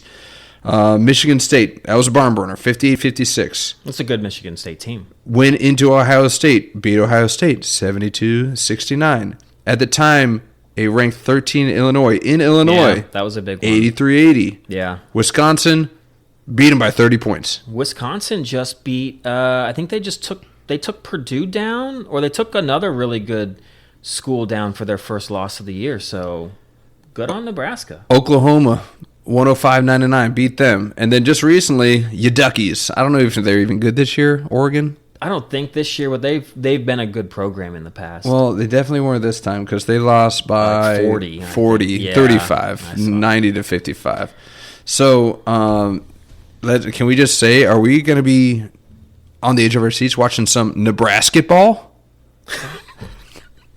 We're going to watch some college basketball. Some college Nebraska ball. Let's go. I mean, they're like a 2 seed right now. They are. They're sitting pretty as a 2 seed right I'd have here. that 15 seed upsetting. I don't bet, but I'd put money on that. Well, 15 seed I'm gonna make you double down on that right now. And this is embarrassing for me to admit, but Nebraska is the only Power 5 team to never win a game in the tourney. What? We hold that record, which is just embarrassing to admit. The only Power 5 team in the entire country never to have won a game in the tournament. But that's changing this year. It actually might. It will, yeah. If we can get a 2 seed, come on. It's our best chance we've had in a very long time. I got to believe you guys have never been ranked higher than like a 6 seed. Yeah, no. I think 6, maybe. I know we were like 8 a couple years back. But hey, we've got... You got Fred Hoiberg's son on the team. Well, we got Fred Hoiberg as our coach. Oh, he's still the coach. Yes. Why do you think that the kid would be on the team if the coach... Definitely nepotism there. Absolutely. He's a starter. He's got to be good. I mean, did great at Ohio State. Hey, he used to be an NBA coach with the Bulls. I know. And snatched him up. He is what I would think Nebraska would hire as a head coach. Yeah. He's a Midwest guy. He is a Midwest guy. He just looks like a Midwest down guy. to earth Midwest guy. Yeah. Just loves him some chest passes and some layups. And some corn. I mean, who doesn't? What a delicious treat that corn is, my friend. But yeah, so are you going to jump on the bandwagon? Are you going to be watching as much Nebraska ball as I am? I'm going to keep saying it until you start saying it back to me. If they beat Purdue, I will say that term. Ooh, okay. Yeah. We have it recorded. This is going to happen. If they beat Purdue. Okay, so you're not giving us much hope, much chance there. I'm not. I mean, we've got even Michigan State was a good win. I do have to admit that one was. Yeah, top 10, man. No, it was. But we still got a bit of a murderous row. We still got to go into Michigan. That's right. We got to face Illinois again before we even see Purdue. Well, the Illinois one, once again, they're going to be coming for blood. Nebraska, not as much. You split against a ranked team, not so much. But no, I forgot. No, Michigan is. I think Wisconsin, just beat them, but Michigan was just undefeated too. Yeah. So yeah, if they can beat. Well, you give me Michigan. Okay, so one of the 2 teams you'll call a Nebraska ball. I will. All right, I'm going to hold you to that. But yeah, it's like, thank goodness I'll have something to watch because I'm not watching the NBA. You know that? There's so many good storylines. There's no good storylines. John Morant, no one wants him. Nobody wants him. He was about to be the head of the. We haven't even talking about league. the big Wizards news. They were front page on ESPN. Front page. Did it. Slow day. Slow news day. Trae Young, baby. What are you doing, man? Like, I can't make odds and ends of it. He's so bad on the defensive end. I guess. I did read something that so the NBA and USA is very concerned with Europe. Okay. Like with the Europeans, because the last like 5 or 6 MVPs, they're all from Europe. Yeah. Or Canada. Yeah. But not from not America. Yeah. Not America. And they're actually really like looking at their game and realizing, like having these short, shifty guys out there not holding up on the defensive end. So the Trae Youngs of the world, especially now that they're dying breed. When Danny Abadija, thank you very much, who was on the Wizards, is putting up like 25, 7, and 7, like every other point guard in the league is. Why do you need a 5'6" guy out there? Same with John Morant, when anyone else can go out there and do that. So, yeah. Well, people love John Morant because he had those thunderous dunks too. I know he tried to posterize everyone, but then he gets hurt every other like game, or he just flashes a gun. Yeah, I know he's a nutcase, and he still won't even try to. He's gonna find himself out of the league, and he is the Antonio Brown of the NBA. He just can't get out of his way. That is a gruesome ending that you're prophesizing for this guy. I don't think I'm going to be that far off. Yeah. He's still not even taking it seriously. That like his team is actively trying to trade him away, and that nobody wants him, and he's still trying to pick a fight with teammates. I mean, again, he's a suburban kid. He's not even from the hood. I know, but he's just got so much freaking money, and this is what happens. It ruins people. Yeah. Not everybody, but it ruins most people. That kind of money. It's absolutely ridiculous. I'm glad we got some Wizards talking. Wiz talk, man. Let's go. Yeah. I mean, but is he... I mean, like, I've heard that, like, they don't even plan on having him play this year. Like, he's just going to sit out for the rest of the year, and then I don't know what they plan on doing next year because he's got an option. They're going to pick up that option? Like, he didn't really give up much to get him. No. Like, it's like... And that's the other thing. It's like, we can go to deeper dives maybe after the football seasons. But for the life of me, I can't figure out some of these trades. Like, you're just dumping salaries. We need to get rid of these salaries, or it's like we need these expiring salaries. I'm like, what? You want more money on the payroll? What is going on? I don't understand it. It's like it's like a high school in there where it's just you've got the popular kids, and everyone wants to help the popular kids, and so you think you'll be popular by like, oh, I can somehow be cool and look like I'm in this trade and like take on the Lakers, like a player that they, need to trade away so they can get somebody else. Yeah, we'll take them for you, man. Like, you'll remember us like when you're winning that title, right? Like, we did this for you, Please right? Please don't forget me. Like, there's always those like small market teams that just seemingly are there to just take teams' trash. I don't understand it.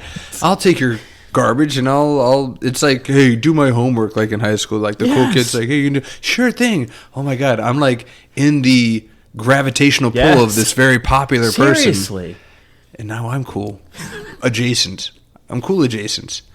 I used to think I was when I would do that. You're cool. You're the son of cool, man. Come on, don't deny it. All of that frisky dingo talk. I mean, how could you not, man? I know, right? But yeah, so I mean, but I saw something else, and I think you saw it too. Is the coach, he made a big deal about stop storming the freaking court. Yes.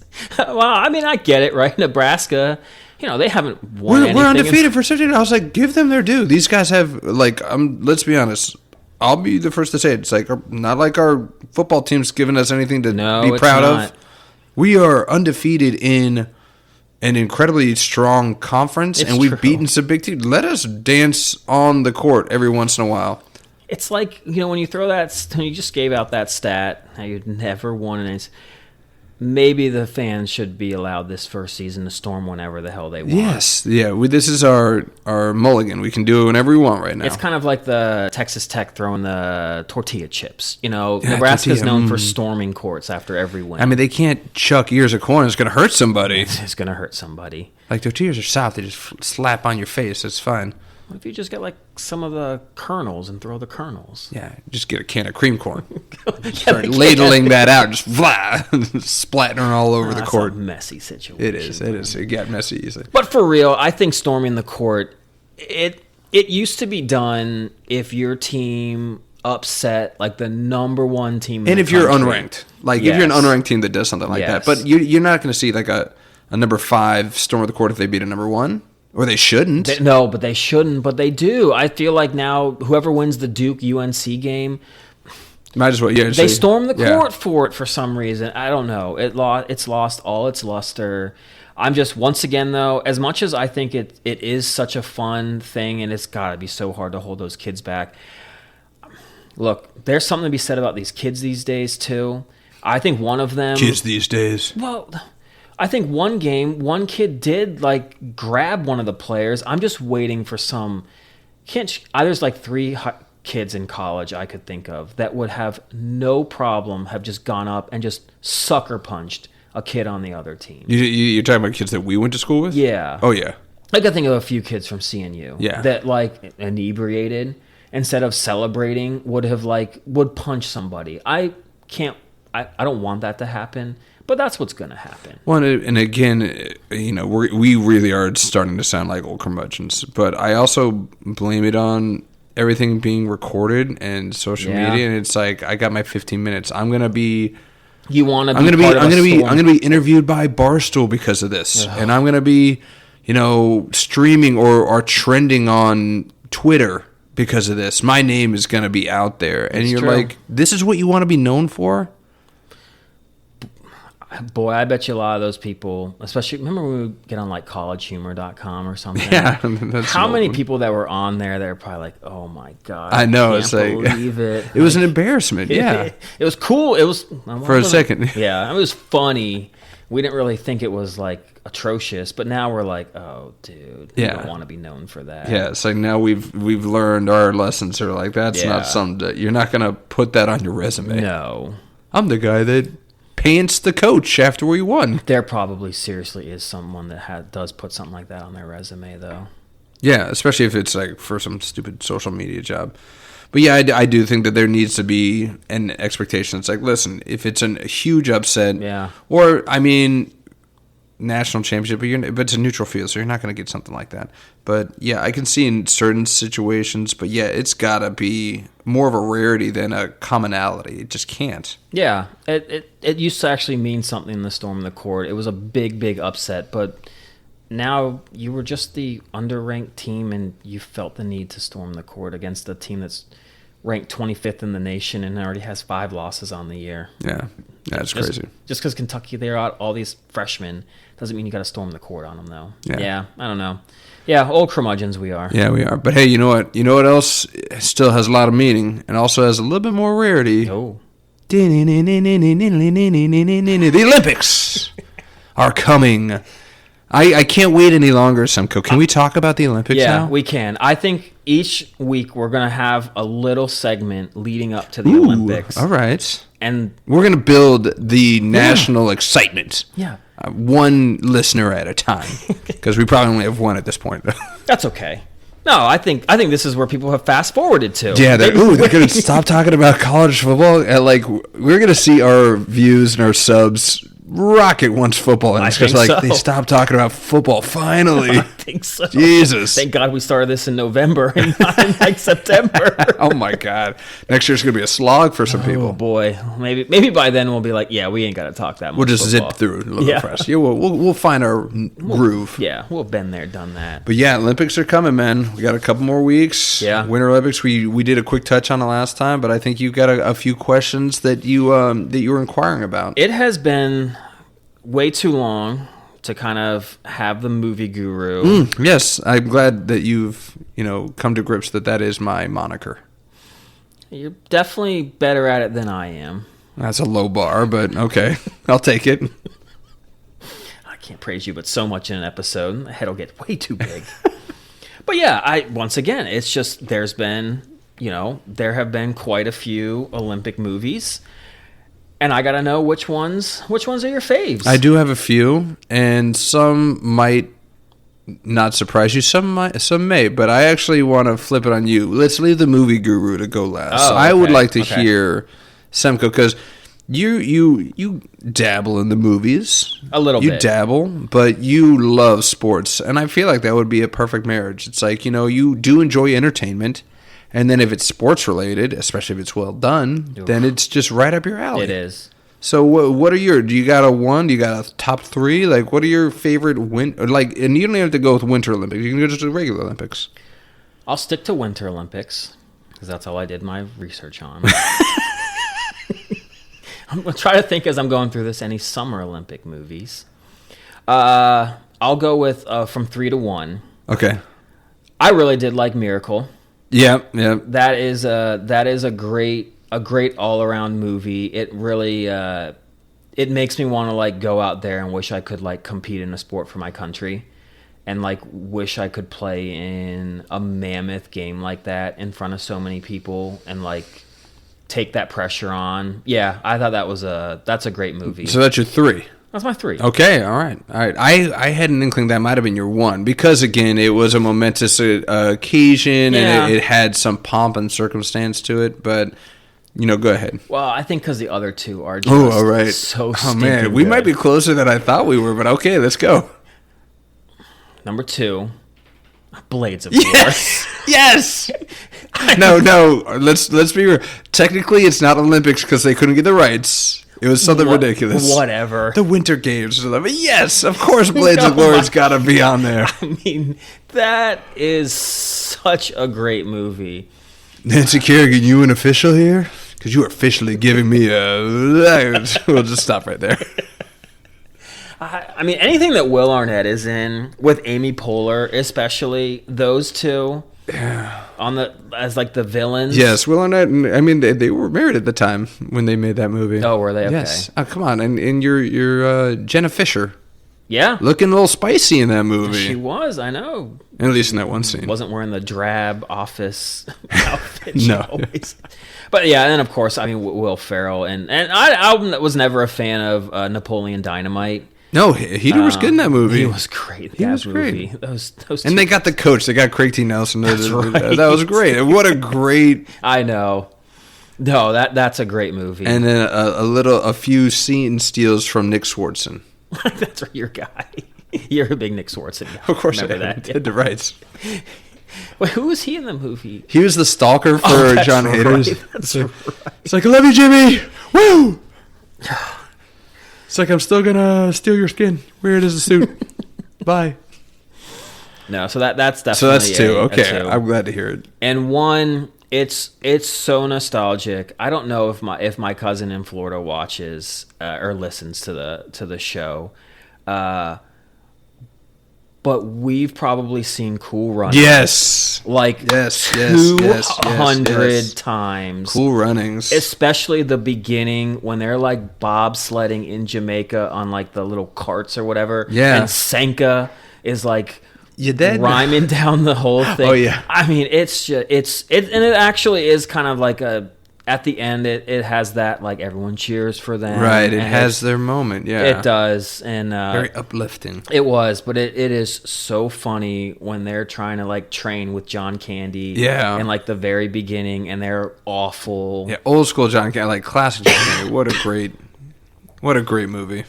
But yeah, those are my top 3, which I found like were like about the only 3 I could find. Okay, well, there's another one that Okay. I'll give you. It's somewhat recent. And there's a few, like I mean, you could even I'll say some that didn't make the top 3 for me. Miracle didn't make the top 3.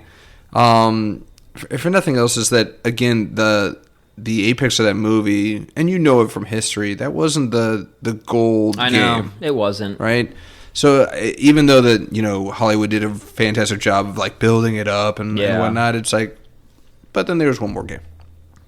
But that was a big game. I know, for multiple reasons, but I don't know, like Miracle. Maybe it's because I'd heard the story and I'd seen a documentary about like it, and I'd heard so much about it. There's not a lot of surprise to it, right? Yeah, we got some inner workings, and it was very well acted. I mean, it's Kurt Russell. Kurt Russell, Kurt Russell did great.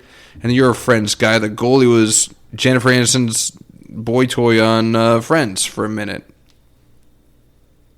He was the young guy that when she was older, never mind. We're going down a rabbit hole. But yeah, Miracle just missed the cut. I wasn't looking at him. I was looking at her.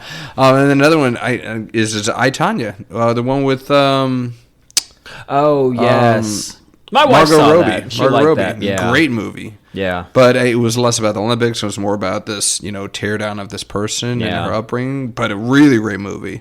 Think that people sleep on that because Margot Robbie's done so much. Yeah. And everybody can't get past her in Wolf on Wall Street anyways. But she did great in that movie. So those two just missed the cut.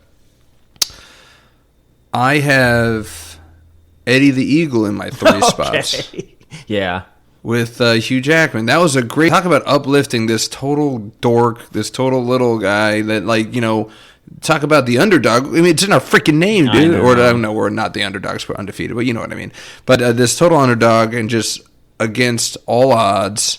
And of course, you got it does have comparisons to Cool Runnings, and maybe that's why I'm fondest for it. It's like you've got this disheveled coach that's begrudgingly, all right, I'll coach or whatever, just like Cool Runnings does. And I just got a kick out of that movie. It was a story I'd never heard before, so maybe that's why it edged it up to that 3 spot for me over the other 2. And it's a great watch. You guys should check it out. The guy from Kingsman is the main character in that. Never saw it. You never saw Kingsman? No. Ugh. This is why you're not the movie guru.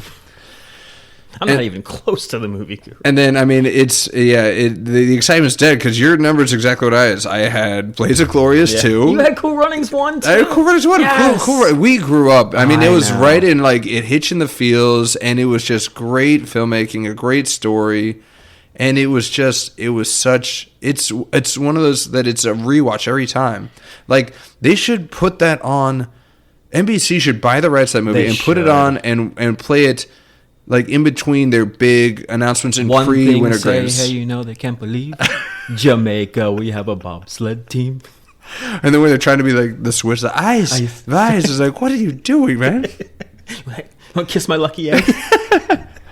How about I draw a line down your forehead, make you look like a big butt? Here's the big question: Cool Runnings or The Sandlot? Oh man, that's picking summer or winter. I mean, it's tough. It's very tough. Apples and oranges, man. Geez. I don't know. Maybe just because I played baseball, I'd have to go Sandlot. And I remember summers like that of just going out and I think that's what was going to do it for me. Was the playing with your friends a little bit and kind of bringing back that nostalgia. Yeah, I never made a bobsled team with my friends when I was growing up. So my cousin and I, we did take our skateboards and use them as luges. Okay. Down skeleton style. Yeah, just Well, we didn't go face first. We did go face first, but who's not to say we didn't try? We probably tried. I'm not gonna lie, we probably tried.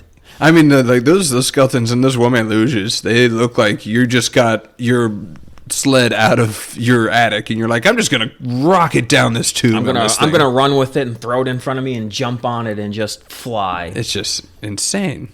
Power to those people, man. Yeah, good on them, man. But yeah, no, I mean, entertainment and Olympics, it coincides. Sadly, there haven't been a lot of really big upset stories, so you're not going to see many more.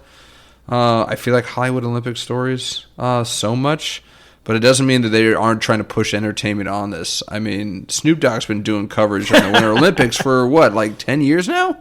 Has he been doing it that long? I feel like it started as a joke, right? You're like, okay, I think so. Snoop Dogg, does he really like it? He's like, hell yeah, I like it, and I'm doing it. It's do you like Snoop Dogg on the broadcast?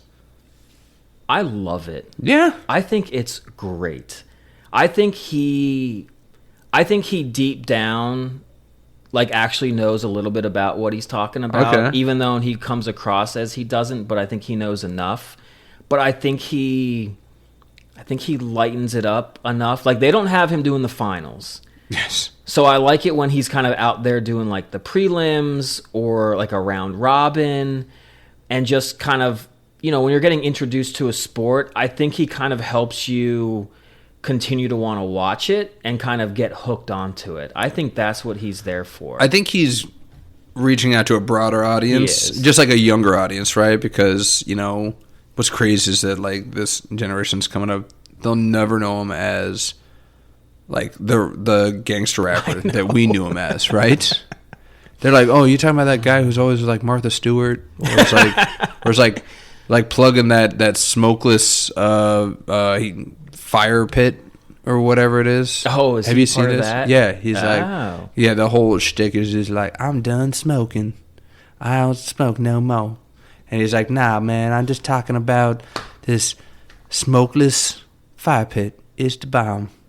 That's not a very good Snoop Dogg. Yeah, not your best. He went from NWA right to now. Well, he wasn't in NWA, but he partnered with Dre. He partnered with everybody. But yeah, now he's partnering with NBC for the Olympics again. And he's got like co-branded stuff with. I mean, he's hustling. So I mean, and he's always said, he's like, I've always been a hustler. I'm always going to be a hustler, and this is just my new hustle. And I was like, I respect. I got nothing against it. Like man. he never comes across to me. But he was like in the Crips, wasn't he? Wasn't he a Crip or was he a Blood? See, I don't know. Snoop, don't get pissed. I don't know this. I'm sorry. I don't have your whole historic background, but I know he was in one of those. Probably. Yeah. And now he's, like I said, he's cooking with Martha. Yeah. Good on him, though. Yeah. You know, are you a fan of his? I like Snoop. Yeah. Like, I liked him before, and like, as long as, to your point, it's like he has enough knowledge where it doesn't sound like he's just like, you know, almost like making fun of it. That's what I would be fearful of. If you get like just a high profile just to try and garner a new audience, but he doesn't know anything and he doesn't take it seriously and he just like, you know, goofs off the whole time, then I'd have a problem with it. But Snoop generally shows interest. Yeah. And he generally shows excitement. And he is always, you know, repping America as best as he can. I and know. The jumpsuits and the flags and everything. So I'm all for it. I love it. Yeah. Yeah. I mean, like, you could get a little, because Olympics before him, you know, they were always so stuffy. Very, very stuffy. And and I think that's the, I hate that I kind of am like, it was too stuffy, because I want it to be like all serious. It's the Olympics every like 4 years. You know, the next thing is Snoop at Masters. Yeah. That would, dude, and if he dresses like he did in Starsky and Hutch. Oh, you mean when he was playing the caddy? No way. He would come out in full Snoop regalia. I know, but maybe one of the days just dressed up like that. That would look funny. good. That would be good. But Masters will never let him do that. You never know. No. You're probably, No, they never will. But I do got to ask, if you're a fan of Snoop Dogg, are you a fan of the Tara Lipinski, Johnny Weir duo doing the figure skating? You know, I'm not big on figure skating. Oh, okay. So, I mean, I got nothing against it, I guess. Okay. It sounds like you have an opinion on this. Well, I think... Well, so it's Tara Lipinski and what's the other one's name? I think it's Johnny Weir. He's the very flamboyant one? Yes. Okay, yes. I think when they first came out, obviously the country has shifted a little bit more, I think, to where that's a little bit more like acceptable-ish. Oh, yeah. But I don't know. They always had a good... Rapport? Yes. So it always kind of lightened it up, but it's always... I think Johnny would always find it a good timing when you would really... Because he was a competitor himself. Sure. And would go back to that, and you'd be like, oh, this guy, like, he's getting into it. Yeah. And then, has those, like, you know, they'll critique, like, the outfit too much and make, like, those jokes. That's what I was going to say. It's like, what are you wearing? Oh, my God. It's too much bedazzle. But they do such a good... But they joke about it. They, like... You know, they're just like, it shouldn't have been so bedazzled. It was getting in his face. Like, whoever that tailor was should be fired. Or, like, say stuff in a joking way, but then when they actually critique the sport, where they're just like, once again, as it gets towards the end, they kind of lose that and get into, like, that mode. And I'm all for that. The more technical stuff? Yeah. I think it's a good duo to have. I don't know. It's kind of like, I really like, was it Rowdy Gaines does the swimming at the Olympics. I mean, he gets into... like a qualifier from, like, no offense to the African countries that, like, they're not that great right now, but he still will be so into who's going to win that race. And I don't know, that energy that he brings. He's the Gus Johnson of, like, Olympic swimming. Yeah. I mean, listening to his call when Team USA came back against France to get Phelps. That gold, I mean... Do you remember where that was one of those moments I remember where I was when that happened. I was bartending, and we had it on all the TVs, and everybody stopped. I didn't have to serve a drink, because everybody was just glued to the TV, and everybody lost their minds. Everybody lost their minds because we were all Yeah. chasing that record with I them. know. We were. I was at home just like watching it, but it was just because he was the whole time. He's like, I just don't think. What was it? It was Jason something or other. Lezak. He's like, I don't know. Guy in the front, he's the best in the world, and it's a whole body length. I just don't know. And then they make the turn, and it's like, oh, he's gaining a little. Oh, guy's slowing down. And then, yeah, you just hear him like screaming and yelling. And you just saw Phelps so pumped. Yes.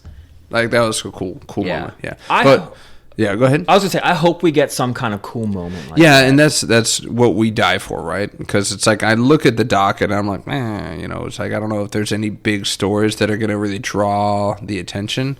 I mean, what, Lindsey Vohn's going for it again, pushing 40? Like, The only thing I can think of, and that was going to be maybe kind of like the next So we'll save it. week. We can But save yeah, it. there's a couple. But yeah, there just doesn't seem like there's that big super name that's going to go. Because all these events, you kind of just are in a couple, maybe. Yeah. And it's kind of it's every 4 years. So yeah. it's, And we like, I do have a bit where I want us to talk about the most, which sport needs to be retired. yeah. Which of these sports needs to be retired? Or which one's like, this one needs to be elevated. This needs to be on Ice dancing, elevated. ice dancing? Yeah. That's different than figure skating? Oh, yeah. That needs to be elevated. No. I was like, what are we talking about here? And we'll also go into our favorite sports or our favorite events, I guess Yeah. you will. We got to do that. And, Little probably teaser. ooh, The NHL players are allowed to play. let's go. Let's effing go. Yeah, I think that's a good storyline, but we'll get into that as well. But, yeah, so you've got the class of the Olympics, and man, we need a little bit of class, Semco, because man, the next thing that we're going to talk about, not sure if that's going to qualify. Apparently there is in your favorite state, Pennsylvania, there is a Joe Dirt Mullet competition. What? This country, we need to have more events like this. We're going through enough. Classy We're or going not. through enough. We're going. There's a lot of stuff that's going on that's stressing a lot of people out. What better way than to have, whether it's yourself or your kids, try to look their best Joe Dirt impersonation for a day? How could that not just be nothing but a load of fun? Just leave your inhibitions at the door and just enjoy some good old, business in the front, party in the back. I will say, though, much like, I used to always think, when I get older, I can't wait to run some of these, like, 5Ks that, pay, like, $300 for the winner. Like, I could probably win them. Little do you know that, like, there's just a group of, we'll just call them, like, Kenyans, Ethiopians. Yeah, that they're just literally get into they're every assassins, event. Yeah. Reading this article, there are some kids that have been like working on their hair for like 2 years to get ready for this. And I'm like, man, this is their Super Bowl. I would just love to just like a week before, just be like, yeah, you know what? Give me a mullet. I'm going to go try out this thing. Dude, mullets have become, and this is just another argument that it's like all fashion, it's cyclical. It's all cyclical. It's like things go out of style and they come back. It's like mullets have become so much more. I see them walking around You do see them more now. when I'm in the grocery, especially in the summer. Yeah. I see kids just rocking mullets. I see grown men wearing mullets. I'm in a fairly large and professional company, enterprise-wide. We're canvassing, 20 states. One of my freaking sales training managers rocks a freaking mullet. Does he really? Rocks it well, I bet. I don't know if you ever can. I don't know. Some of those kids in those pictures look pretty good. I mean, it's the equivalent of like a neck tattoo. It's like, I mean, the kids are fine because you're kids. You don't need to get a job. But when you grow up, it's like, what kind of job you think you're getting with that thing? We see one that's got Yeah, sales training manager, apparently. It's not nearly to the length. Because I'm looking at some of these kids, man. I mean, their hair is longer than my daughter's. Yeah. In the back. Dude, you know what I thought of when I saw one of the kids with the glasses on, though? Your boy Wes. That smile, that hairstyle, No. Could rake in some cash. No way. I'm not grooming my kid to go in a Joe Dirt competition. A little father-son. Yeah, let's do it together. It's a bonding moment. Absolutely not. I don't need any more attention to my giant forehead. Thank you very much. I think he would look great. I think he'd pull it off pretty well. I don't know. He's not. He likes to keep it real plain and simple when it comes to hair. I've tried to get him to get a mohawk, a faux hawk, and when I gel it up, he's like, couldn't wait to get that thing matted down. He's like, he likes it real nondescript, tight on the sides, very much. He's got that. He's got that Johnny Unitas haircut. Well, if I could let him, he would have that Hank Johnny Hill Unitas. haircut. Yeah, that Hank Hill is. You know, you could put a level on it, man. That is flat. But no, he's not into it. I don't know. Okay. And I'm not one of those parents that's going to push my ideologies on my kids. Okay. Maybe not with hair. Maybe other things. Yeah, other things. Absolutely, yeah. You try to get him not to be an Eagles fan. That's a touchy subject, but yes. Were you big into your hair growing up? Nah, you know, like I tried to just stay up with the Joneses, and it just really backfired on me. Yeah. Like I did the bowl cut. Everybody did the bowl cut. Yeah, did the right? bowl cut. And that was a nightmare. I look at those photos and I shudder. I was like, what was going on there? But I never really styled my hair. It's like I did, you look at my senior portrait, I'm just like, it's just hair on the top of my head. I'm not even doing anything with it. So I don't know. I can never figure it out. I feel like now is the most stylish my hair has ever been at 40. Yeah, it is. That's one of the reasons why when I saw this, I was like, I kind of want to know, like, Brandon, you seem to be kind of styling. Oh, all right. Now. Yeah, all right. Yeah. Well, it's because I finally have a woman in my life that has some sort of fashion sense and how to make me look proper. And she's like, you need to shave. You need to cut your hair. And she'll just remind me. And otherwise, it would probably just go all haywire. So having a good lady next to you to kind of keep you from looking like a disheveled homeless person, apparently it makes a big difference. That's why I traveled into the city today right after work, which I hate doing in traffic. Yeah, yikes. To go get my hair cut from someone that charges too much, is too far away, but does a really good job, and my wife likes it. I like the kid. He used to work where I work, and you know, his love is being a barber or whatever. So, you know, I wanted to help kind of support him. But is his name like Zohan? I love to cut hair. I want to cut hair. No, but he's got some hair legs that the Zohan does, though. Oh, does he? Yeah, it's out there. It's black. It's all over the place. But no, yeah, I was always the guy that would want to, like, as an adult, I would like do the whole, like, I shave my head and then let it grow out. Yeah. But yeah, I thought about it, and I was like, when I was younger, you know, going to that Catholic school, we wore a uniform. Right. And so there were only really two things that you could do to distinguish yourself, like stand out. Yeah. And one was your shoes. Okay. You had a little bit more freedom with your footwear. With your shoes. Okay. Not a lot, but they didn't have to be that they weren't the same shoes. So you could have some freedom there. But the other one was your hair. Okay. So it was kind of, that's how you could stand out. Yes, you could, impose your personality. So I think I always looked at people's hair a lot more because I obviously wanted that to be my thing. So I always cared about how my hair looked. Okay. Even like playing soccer, it was like I wanted to pretend like I didn't care. Yeah, Had like the stoner hair, but like I want it to be like the right length. Did it curl the right amount? It's like the stupid bedhead gel. It's like, it looks like you just got out of bed. It's like, why is that a good thing? Like, why is this something we want? But yeah, it's that effortless. You got to look at like, it's like, oh, this is just effortless. I woke up looking like this. Yeah. Yeah. And then I'm sure every girl is like, oh my God, it probably took him an hour to get it to because they know. They know about hair care, and they're just like, that's not something right out of bed. We're just so like rubes and boobs about it. We're just like, they'll never know that this took me like, I was late because my hair. I was teasing my hair in the this darn cowlick. It won't go away. It's like only every 5 minutes am I like touching my hair. Like, is it right? Is it not curly? Somebody accidentally said, don't touch my hair. Yeah. But yeah, I was always big into, I always wanted like the long hair, because like the soccer players that have the long hair, you know, like flow behind them when they're running or something. Yeah, you run it so fast, just like, you can tell with the hair. Yeah, yeah. That was always kind of like the look I wanted to have. Well, it's never too late there, guy. I did have it really long. You did for a minute. I remember in college you had Yeah. it pretty shaggy. Yeah. For a that while was there. Too long. So what's going on here? Yeah, just lazy.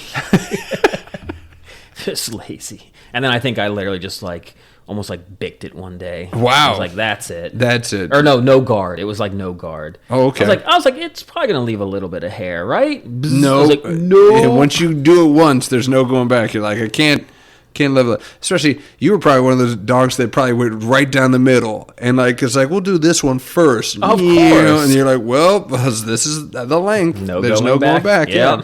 See, I don't even go to a barber. I haven't gone to a barber in, I don't know, 10 years. I cut my hair. I cut my own hair. Do you really? Yes. This is a Bigo special. Absolutely. You do a good job, man. Yeah. I get the missus to just, make sure I didn't miss any spots in the back. But, yeah, this is just years and years of practice. Wow. Yeah. So, and like you said, everybody freaking charges way too much. So I'm like pocketing that money. Yeah. I one of these days I just want to go in there because he wants to do this whole like massage, a steamer in the face, which it does feel good. But I'm like, I do feel bad because the first, like, I've been going to him for like, I guess 4 years now. And for the first couple, because he's really into it. And so he's just like, yes, like, I'll just show him a picture. Like, my wife literally gives me a picture of like Chris Hemsworth and it's like, here, tell him to cut it like this. So I'm like, dude, this. And he's like, okay, so when we're here, do you want it like fading up a little bit more? And I'm like, and I feel bad, but I'd be like, dude, I wear a hat. I can wear a hat at work. I wear a hat everywhere I go. I just need the haircut. And I look back and I'm like, man, that was such an asshole thing to right? say. Yeah. You're like, this is his joy. This is his art, and you're like, just freaking cut my hair. And I'm like I'm going to him because I want him to like be successful. I want him to do well. I want to like make him feel good about himself. And I'm like, I'm paying all this money to like degrade him and like make him feel bad cutting my hair. I'm like, what are you doing here? So now when he makes that comment, oh, you just put a hat on. I'm like, no.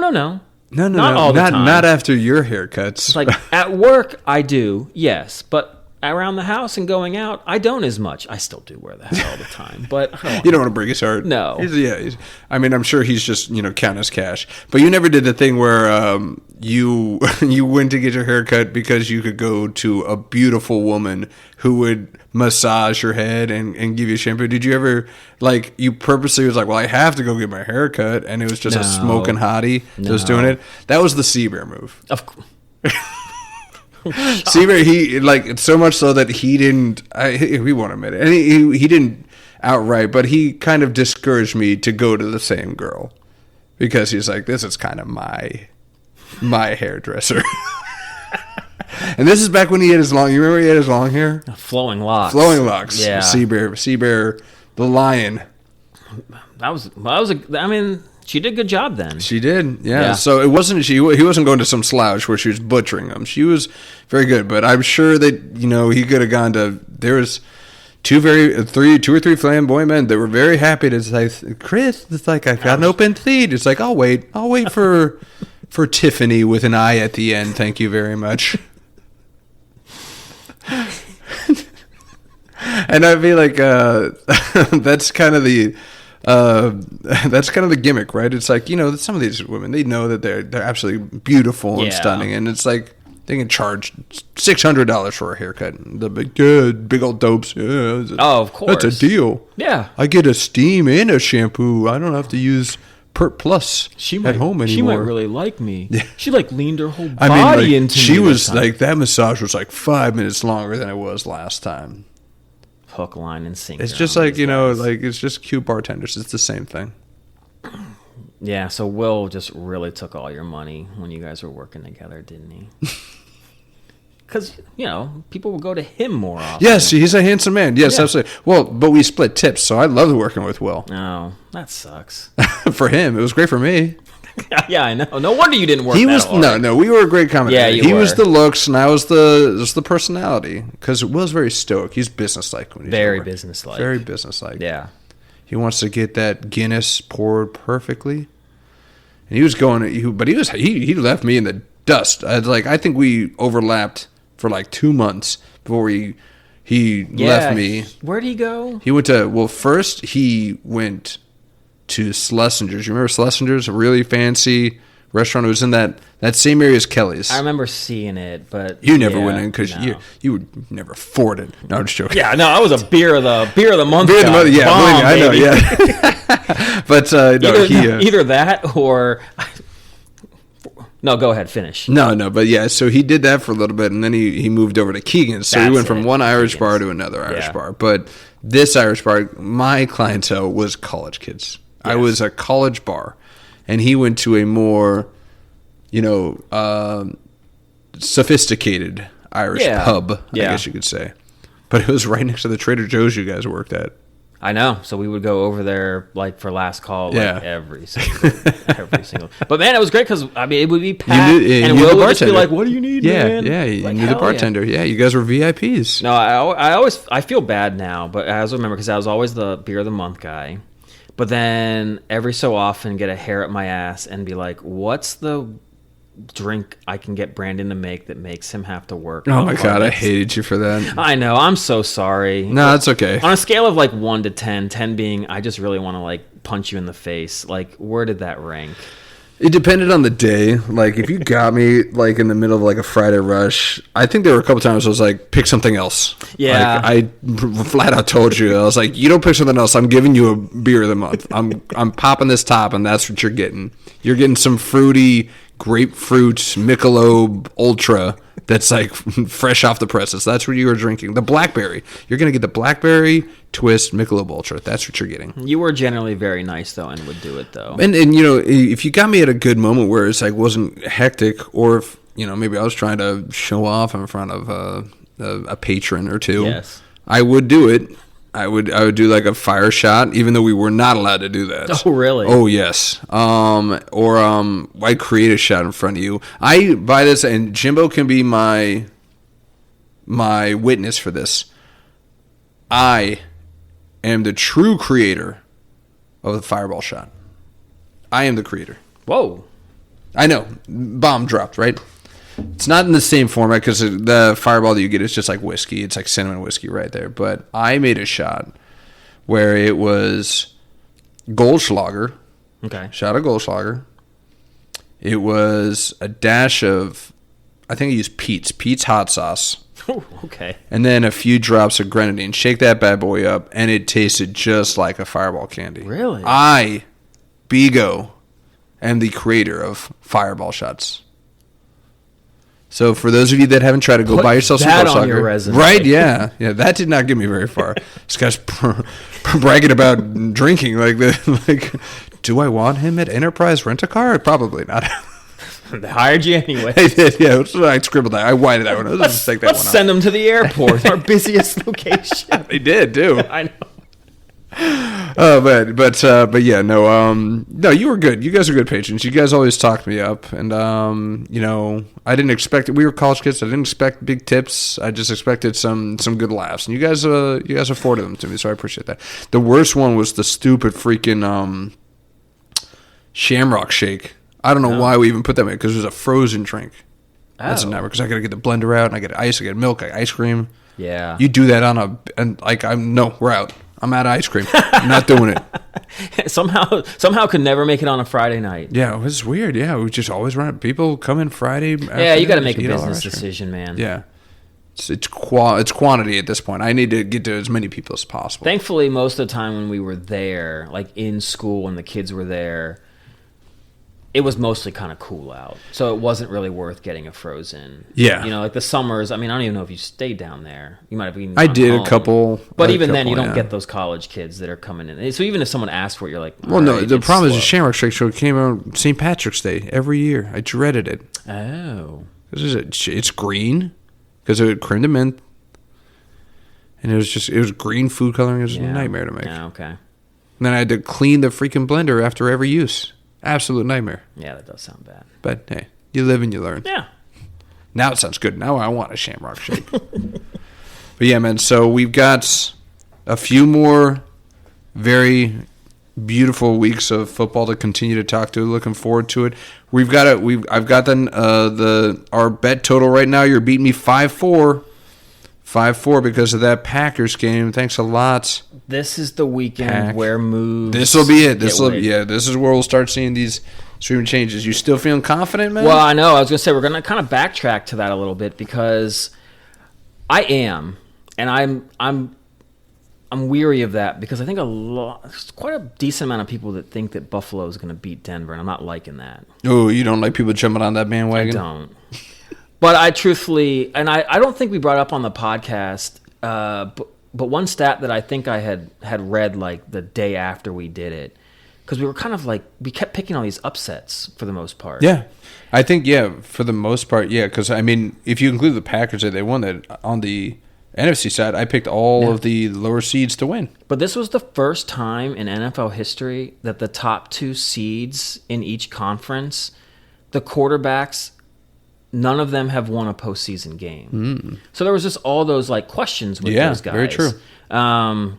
Which kind of makes sense now as to why we're all kind of like, I don't know, like we could see any team beating any team. And yeah, that's a big reason.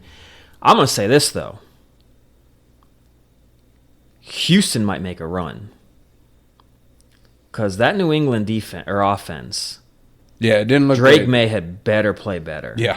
Because that Chargers offense was not good. No. And C.J. Stroud and that offense are much better. I'd be a little worried if I was a Patriots fan. Yeah. I'm like, I'm a bit worried about that side of my bet, but at the same time, they did what they needed to do. They maybe they got the jitters out in that first game. That's true. And they'll kind of get back to form. But to your point, it's like, I don't know if they've faced a defense like that defense all year. I mean, the Patriots, some of you out there will disagree with me, but they really have played the easiest schedule possibly in NFL history leading up to this point. NFL history? Okay, because the 2000 Ravens, that's a good defense. I don't think they played one solid quarterback all year. But for real, the Patriots have not really played a tough schedule at all.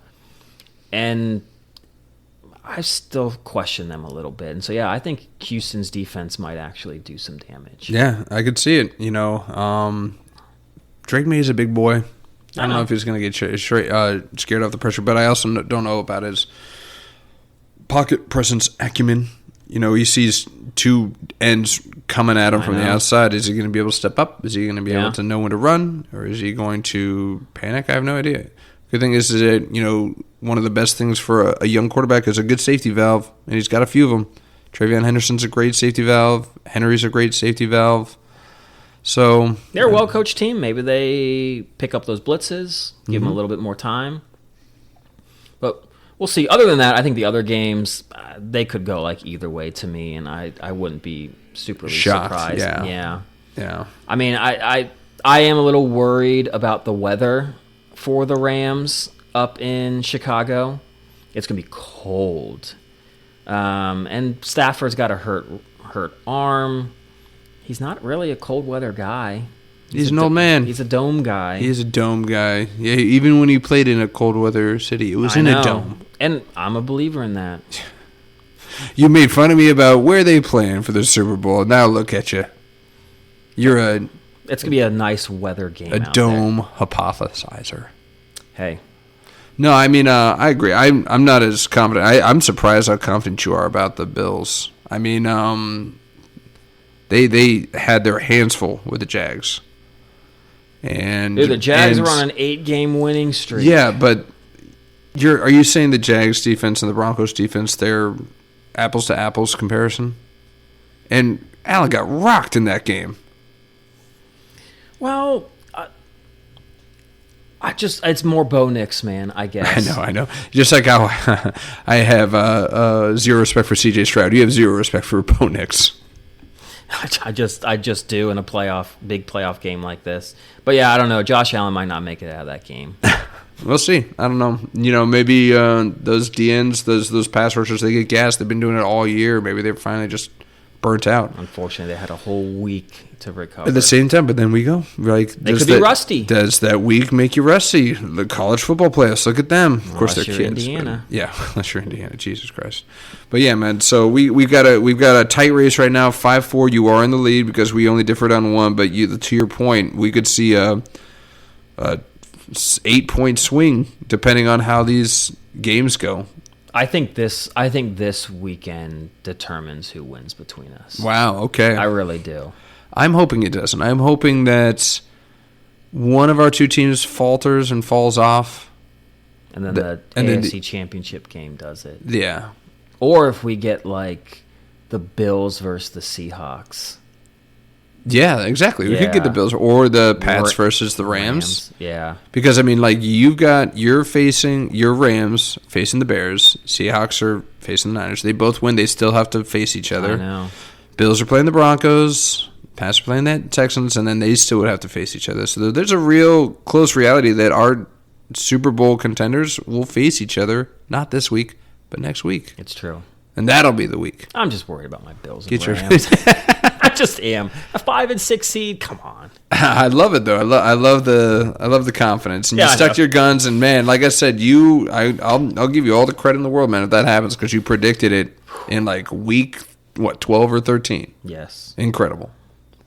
Even that it's a possibility is pretty incredible. Thanks, man. All right, that's your one little golf clap you get from me today. It took you 2.5 hours to get there. I did it. I made it there. Well, we made it a little bit longer, I guess, because we haven't seen you guys for an extra, or heard you guys, or you guys haven't heard us. Yeah. For a few extra days, so we gave you a few extra minutes. I think that's fair. Agreed. Yeah.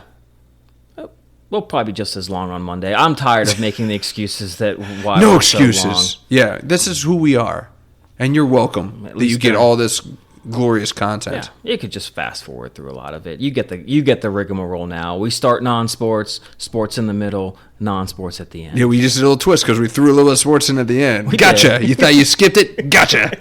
You can't escape it. So how did you see that Arsenal Chelsea? No, come on, man. Now you're putting people to sleep. Jesus. There's a time and a place. I thought it was worth a shot. Yeah, you gave it the old college try. Do you have any last words? No, man. I'm glad you're feeling better. Thank you. I was lost without this Monday recording, and you did jinx us, my friend. You said that we're going to get back to our Mondays. First time I can't go on Monday. I can't do it. I should have really guilted you into it, just had you sniveling on over here. But no, I got nothing else. I'll be white knuckling on the couch like I was this last week on these games. Yeah. And then we got a game on Monday. I guess we're going to live stream for the Natty Championship. All right. Yeah. All right. You heard it here. He's jinxing us again. He's going to, go into a energy drink coma or something like that on Sunday night. I promise just one energy drink from here until Monday. Whoa. Yeah. Just one a day or? One total. Get out of here. Okay. I do less in the winter than I do in the summer. Okay. It's cold, so coffee, warm. Oh, okay. Well, you're still getting your caffeine. Oh, yeah. Oh, no. I'm still going to No. I was like, you're going to go through withdrawals for like a week? Nah, 2 cups of coffee in the morning, 2 in the afternoon. Jesus. Are you ever not on the potty? Like just pumping that out? In one end, right out the other. Part of the routine. Little coffee enema. Yeah, this is the way to go. Get your squatty potty.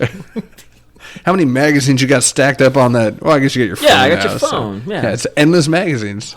Why do you think I always have the most ad drops in our fantasy sports? It's like, my wife got on me about sitting on the toilet for too long, so she sent me a terrifying article about the longer you sit on the toilet, the more likely you're going to get hemorrhoids. I saw that too. I think that was just a woman writing it, trying to get their men off the toilet. Get off the toilet. Stop hiding in the bathroom. This is my fortress of solitude. My dad, real quick, my dad told me a story. Growing up, neighbor was kind of catty-corn to us. And same lawn, that we had. And my dad would, cut everything, weed whack and everything, cut it in an hour. And neighbor would take 3-4 hours, and he'd go over there and he's like, Jim, they were friends. He was like, dude, what takes you so long with your yard? And he's like, you got 3 kids running around. This is my only. This is heaven right here. Yeah, this is my. I can listen to the game on my headphones while I'm doing this. Yeah. So you got your bathroom. It's my fortress of solitude. The only place you got. And it's like, it's the one place they don't want to bother because, like, it's stinky in there. I don't want to go in there. So you stay in there as long as you need to. Hemorrhoids or not, let's go. Let's go. Worth it. No. But how about you? Got any last words before we sign off today? No, thank you for your patience, everybody. I did really want to make it on Monday. I like our routine. I was all ready for it. But that's okay, because then we'll just be back at it on this next Monday. Yeah, I mean, yeah, you Quick get turnaround. Right? Yeah, we'll make it 3 hours again. Here's to hoping. But no, yeah, we'll have some more good stuff. We'll recap the games. We'll get into a little bit more of the Winter Olympics. Not sure where we'll hit with that, but it'll obviously be a little something. And we've heard you. We'll get some more non-sports talk, some little banter back and forth. We'll keep pumping that through. Yeah, we threw a couple stories in there. We'll kind of see what else we can do. But that is another episode of the Undrafted and Overconfident podcast. Thanks for hanging with us. The two friends who've been arguing about sports for 20 years still can't agree on anything. Hit the follow button, drop a rating, email us at undraftedandoverconfident@gmail.com, and we'll see you in just a few days with different takes, same nonsense. Thanks, y'all. Peace.